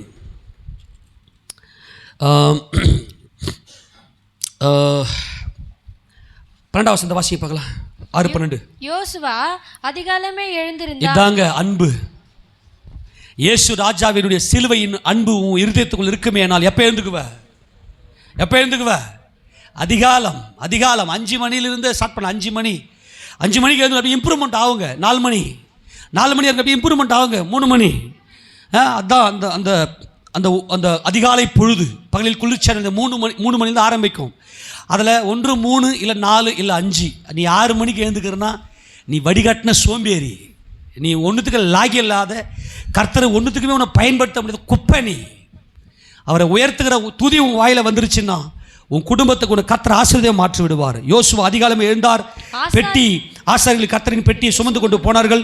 தொனிக்கும் 7 எக்காலங்களை பிடிக்கிற 7 ஆசாரியர்களும் எக்காலங்களை ஊதிக்கொண்டே கர்த்தரின் பெட்டிக்கு முன்பாக நடந்தார்கள்.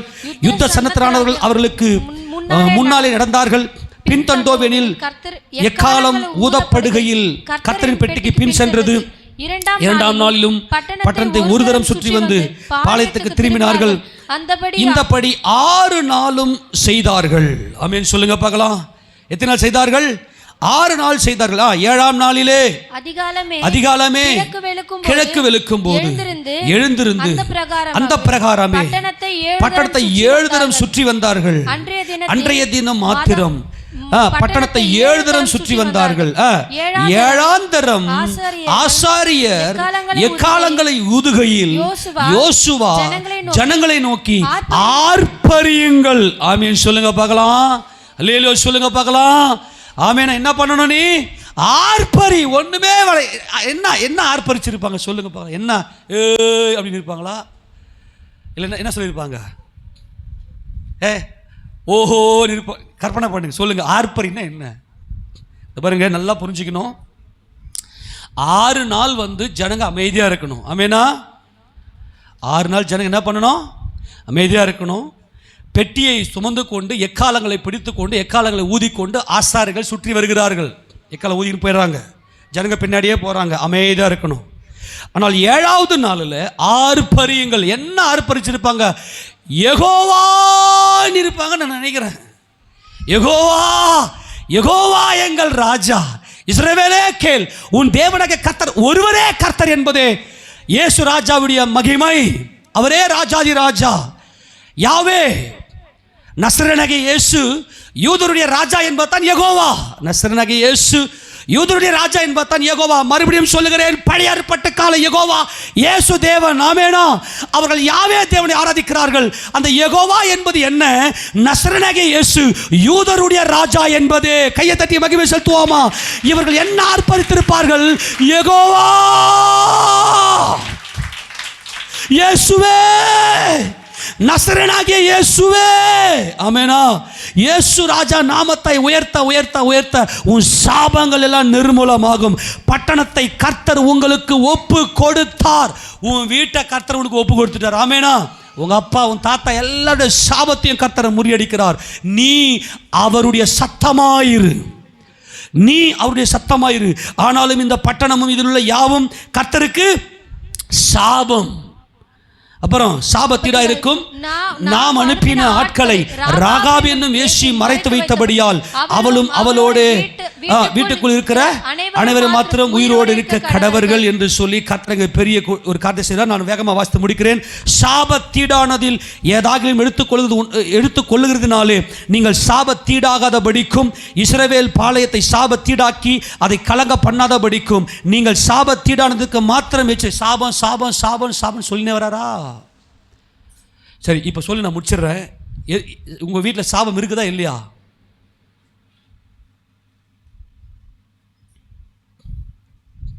என்னங்க இப்படி கேட்டீங்க? நல்ல மனசாட்சியோட இன்னைக்கு ஏசாப்பா சமூகத்தில் ஒத்துக்கினீங்கன்னா, ஏன்னா நீங்கள் இருக்கிற வீடு, நீங்கள் ரட்சிக்கப்பட்டதை இப்போ தான். இயேசு ராஜாவை உயர்த்தாத அந்த ஒவ்வொரு வினாடியும் சாபம். இப்போ நான் கேட்குறேன், உங்கள் வீட்டில் சாபம் இருக்குதா இல்லையா? ஆமேனா? அவ்வளோதான், முடிஞ்சு போச்சு. இனிமே நீங்களே இயேசு ராஜாவின் சத்தமாய் நெடுந்தோணியாய் இருப்பீர்களே ஆனால் அந்த சாபத்தை எல்லாம் கர்த்தர் நீக்குகிறார்.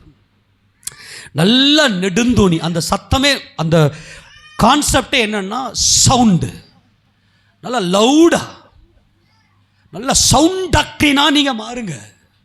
ஆரோக்கியமான உபதேசமாகவே நீங்கள் மாறுங்க. அப்போ கர்த்தர் அப்படிப்பட்ட அந்த சாபம் சாபம் சாபம்னு அந்த 18ஆம் வசனத்தை சொல்லிக்கிட்டே வராரு. அப்போ இந்த சாபத்தை கர்த்தர் எப்படி முறித்தார் என்றால் சத்தத்தினாலே, ஆர்ப்பரிப்பினாலே. யெகோவா தேவன் எங்கள் ராஜன் என்று ஆர்ப்பரித்ததினாலே. உங்கள் வாயில் எந்த ஒரு கெட்ட வார்த்தையோ, மற்றவளை தூஷிக்கிற வார்த்தையோ, மற்றவளை கெடுக்கிற வார்த்தையோ, பொறாமையோ, கலகமோ, தூஷணமோ எதுவும் பிறக்கலாகாமல் அமைதியாக தேவனை மாத்திரம் நீங்கள் நோக்கி இருப்பீர்களேயானால் கர்த்தர் உங்களை ஆசீர்வதிக்க வல்லமை உடையவராக இருக்கிறார். அப்புறம் வாசிங்க 19 வசனம். சகல வெள்ளியும் பொன்னும் வெண்கலமும் இரும்பினாலும் செய்யப்பட்ட பாத்திரங்களும் கர்த்தருக்கு பரிசுத்தமானவைகள், அவைகள் கர்த்தரின் பொக்கிஷத்தில் சேரும் என்றான். அதனால தான் இந்த தேவனுக்கென்று நம்ம பங்கு கொடுக்கும் போது சாபம் மாறும். தேவனுக்கென்று நம்முடைய குடும்பங்கள் என்ன, இவர்கள் தேவனை அறியாதவர்கள், இவர்தான் யெகோவா என்பதை அறியாதவர்கள். நல்லா கவனிச்சிங்க. அவன் சம்பாதிக்கிற சம்பாத்தியம் என்னுடையது, யாம் பலத்தில் சம்பாதிக்கிறேன், யெகோவாவுடைய ரத்தத்தினாலே நான் நிற்கிறேன், அவரை நான் காணிக்கையினாலும் என்னுடைய விளைவின் முதற் பலனாலும் அவரை நான் மகிமைப்படுத்துவேன் என்று சொல்லாதவன் அத்தனை பேர் சபிக்கப்பட்டவன். உங்கள் சம்பாத்தியத்தை நீங்கள் எடுத்து தசமபாகத்தை எடுத்து மறைச்சி வச்சுக்கிறவன் சபிக்கப்பட்டவன். நான் தெளிவாக சொல்கிறேன், தசமபாகம் என்பது கிறிஸ்து சர்வ சிருஷ்டிக்கு முந்தின பேர். அவர் என் ஜீவனாக இருக்கிறார் என்பது தசமபாகம். காணிக்கை என்பது உன் மனமகிழ்ச்சி. தசமபாகம் என்பது கிறிஸ்துவை ஆராதிப்பது. இதெல்லாம் பரலோகத்துக்கு வராது. ஆனால் அதையும் தாண்டி என் கர்த்தருடைய வார்த்தைக்காக நான் எல்லாவற்றையும் கொடுக்கிறேன் என்பது தான் பரலோகத்துக்கு வரும். தசமபாகம் என்பது உன் ஆசீர்வாதத்தை கொடுத்துருவார். இங்கே கொடுத்துருவார், ஆசீர்வாதத்தை கொடுத்துருவார். தசமபாகம் கொடுத்தன்னா வானத்தின் பலகணிகளை திறந்து இடம் கொள்ளாமல் போக மட்டும் வருஷிக்க பண்ணுவார். ஆனால் தேவ ராஜ்யத்திற்காக என்ற பார்வை வெளிப்பட்டு என் கர்த்தருடைய ஊழியக்காரன் பசியாக இருக்கிறார், தாகமாக இருக்கிறார், வியாதியாக இருக்கிறார், வஸ்திரம் இல்லாத இருக்கிறார், இவர் நல்லா இருந்தால் தான் வசனம் எனக்கு வெளிப்படும். என் தேவன் பயன்படுத்துகிற பாத்திரம், ஏசுராஜா பயன்படுத்துகிற அந்த பார்வை வந்தால் தான் பரலோகத்துக்கு வரும். இதெல்லாம் டிஃப்ரெண்ட்டாக இருக்குன்னு சொல்லி கொடுத்துட்டேன், நல்லா புரிஞ்சுக்குங்க. இதெல்லாம் கர்த்தருடைய பொக்கிஷத்தில் சேரணும். உங்களுடைய நல்லா புரிஞ்சுங்க. ஏன் வீட்டில் சாபம்னா, நான் என் கைபலத்தில் என் ஞானத்தை நான் சம்பாதித்தேன்றான் பாருங்க. அதுதான் விக்கிரக ஆராதனை, அதுதான் பயங்கரம். நேற்று நான் என் பிள்ளைங்களுக்கு சொல்லி கொடுத்தேன், டேய் நீங்கள் ஊழியம் செய்றீங்க, தசமபாக வாங்குவதற்காகவே தேவனால் நியமிக்கப்பட்டிருக்கிறீர்கள். எபிரேயர் நிருபம் புதிய ஏற்பாட்டு காலத்தில் தசமபாகம் கொடுக்கிறான் என்று லேவி, தசமபாகம் வாங்குறவன் நியாயப்பிரமாணத்தின்படி லேவி ஆபிரகாமுடைய அறவேற்றிலிருந்து தசமபாகம் வாங்குவதற்கு கட்டளை பெற்ற இந்த லேவி ஆபிரகாமின் மூலமாய் மெல்கிசேதேக்குக்கு தசமபாகத்தை கொடுத்தான். ஆக தசமபாகம் என்பது கிறிஸ்து இயேசு. ஏன் இன்றைக்கு இந்த குடும்பங்களை சாபம்னா, கொடுக்க முடியாத பிசினித்தனம், பேய்த்தனம். அது பேய். அனனியா சப்பீராவுடைய இருதயத்துக்குள்ள பிசாசு வஞ்சித்து வைத்திருந்தான். அதனால தான் ஒரு பங்கு எடுத்து வஞ்சித்து வைத்தான். இயேசுராஜா நாமத்துக்கு மகிமை சொல்லுகிறேன். நான் இயேசுராஜாவுடைய ஊழியக்காரன், தசமபாகத்தை வாங்குவதற்காக நியமிக்கப்பட்டவன். உங்கள் குடும்பம் அதில் தான் ஆசீர்வதிக்கப்படும். எச்சரிக்கை. அதனால் இயேசுராஜாவே மகிமைக்கு பாத்திரம் தான் குடும்பங்களை சாபம். ஏன் இந்த ஆகாசுடைய வாழ்க்கையில் யூதாவுகள் நெருக்கம் வந்துச்சுன்னா கொண்டு வந்து விட்டான். அவன் பிள்ளைங்களுக்கு சாபத்தை விட்டான். புரிஞ்சு போச்சா இல்லையா? பிள்ளைங்களுக்கு சாபத்தை கொடுக்கக்கூடாது. அந்த பிள்ளைங்க ஆசீர்வதிக்கப்படணும்னா இயேசு ராஜாவை உயர்த்துங்க. எசேக்கியா சுத்திகரித்து கொண்டார். எங்கள் அப்பா பண்ண சாபத்தெல்லாம் நான் சுத்திகரிச்சுக்கிறேன்னு சொல்லிட்டு எசேக்கியா சுத்திகரித்து கொண்ட நெடுந்தொனியாய் அவரை துதித்து கொண்டே இருக்கும்படி ஆசிரியர்களை கட்டளையிட்டான். அந்த குடும்பம் ஆசீர்வதிக்கப்பட்டது. அன்பான தேவஜனமே, நீங்கள் தேவ சமூகத்தில் வரும்போது என் ராஜாவை எப்படி நான் பணிந்து கொள்ள வேண்டும்? எடுத்து வாசிங்க பார்க்கலாம். சங்கீதம் 96, சங்கீதம் 96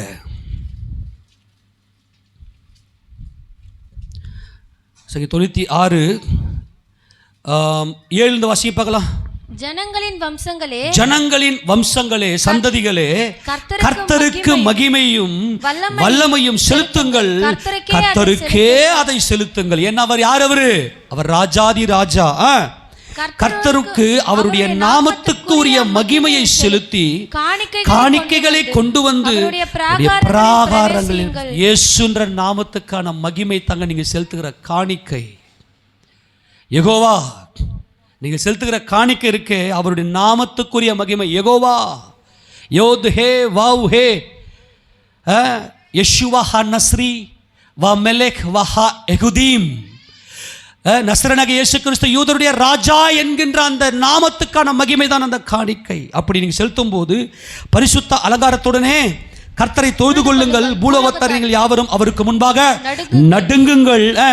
கர்த்தர் ராஜ்யரீகம் பண்ணுகிறார், ஆகையால் பூச்சக்கரம் அசையாதபடி உறுதிப்பட்டிருக்கும். அவர் ஜனங்களை நிதானமாய் நியாயந்திருப்பார் என்று ஜாதிகளுக்குள்ளே சொல்லுங்கள். ஜாதிகளுக்குள்ளே எப்படி சொல்லணும்? எப்படி சொல்லணும்? சத்தமிட்டு சொல்லணும். சொல்லுங்களா? எப்படி சொல்லணும்? சத்தமிட்டு சொல்லணும். ஜனங்களுக்குள்ளே சொல்லுங்க. ஏன்னா நீங்க ராஜாவின் சமூகத்தில் வந்திருக்கிறீர்கள். நீங்க எப்ப நீங்க அவருக்கு அவருடைய நாமத்துக்குரிய மகிமை செலுத்தி காணிக்கையோட உள்ளே பிரவேசிக்கிறீர்களோ அப்போது நீங்கள் அவருடைய ஜனங்கள். பரலோகம் இயேசு ராஜா உங்க ஜெபத்துக்கு, உங்கள் விண்ணப்பத்துக்கு பதில் கொடுக்க அவர் தயாரா இருக்கிறார். ஆமேனா? எல்லாம் முழங்கால் படியிட்டு, பரலோக பரமபிதாவே, உமது நாமத்தை நெடுந்தொனியாய்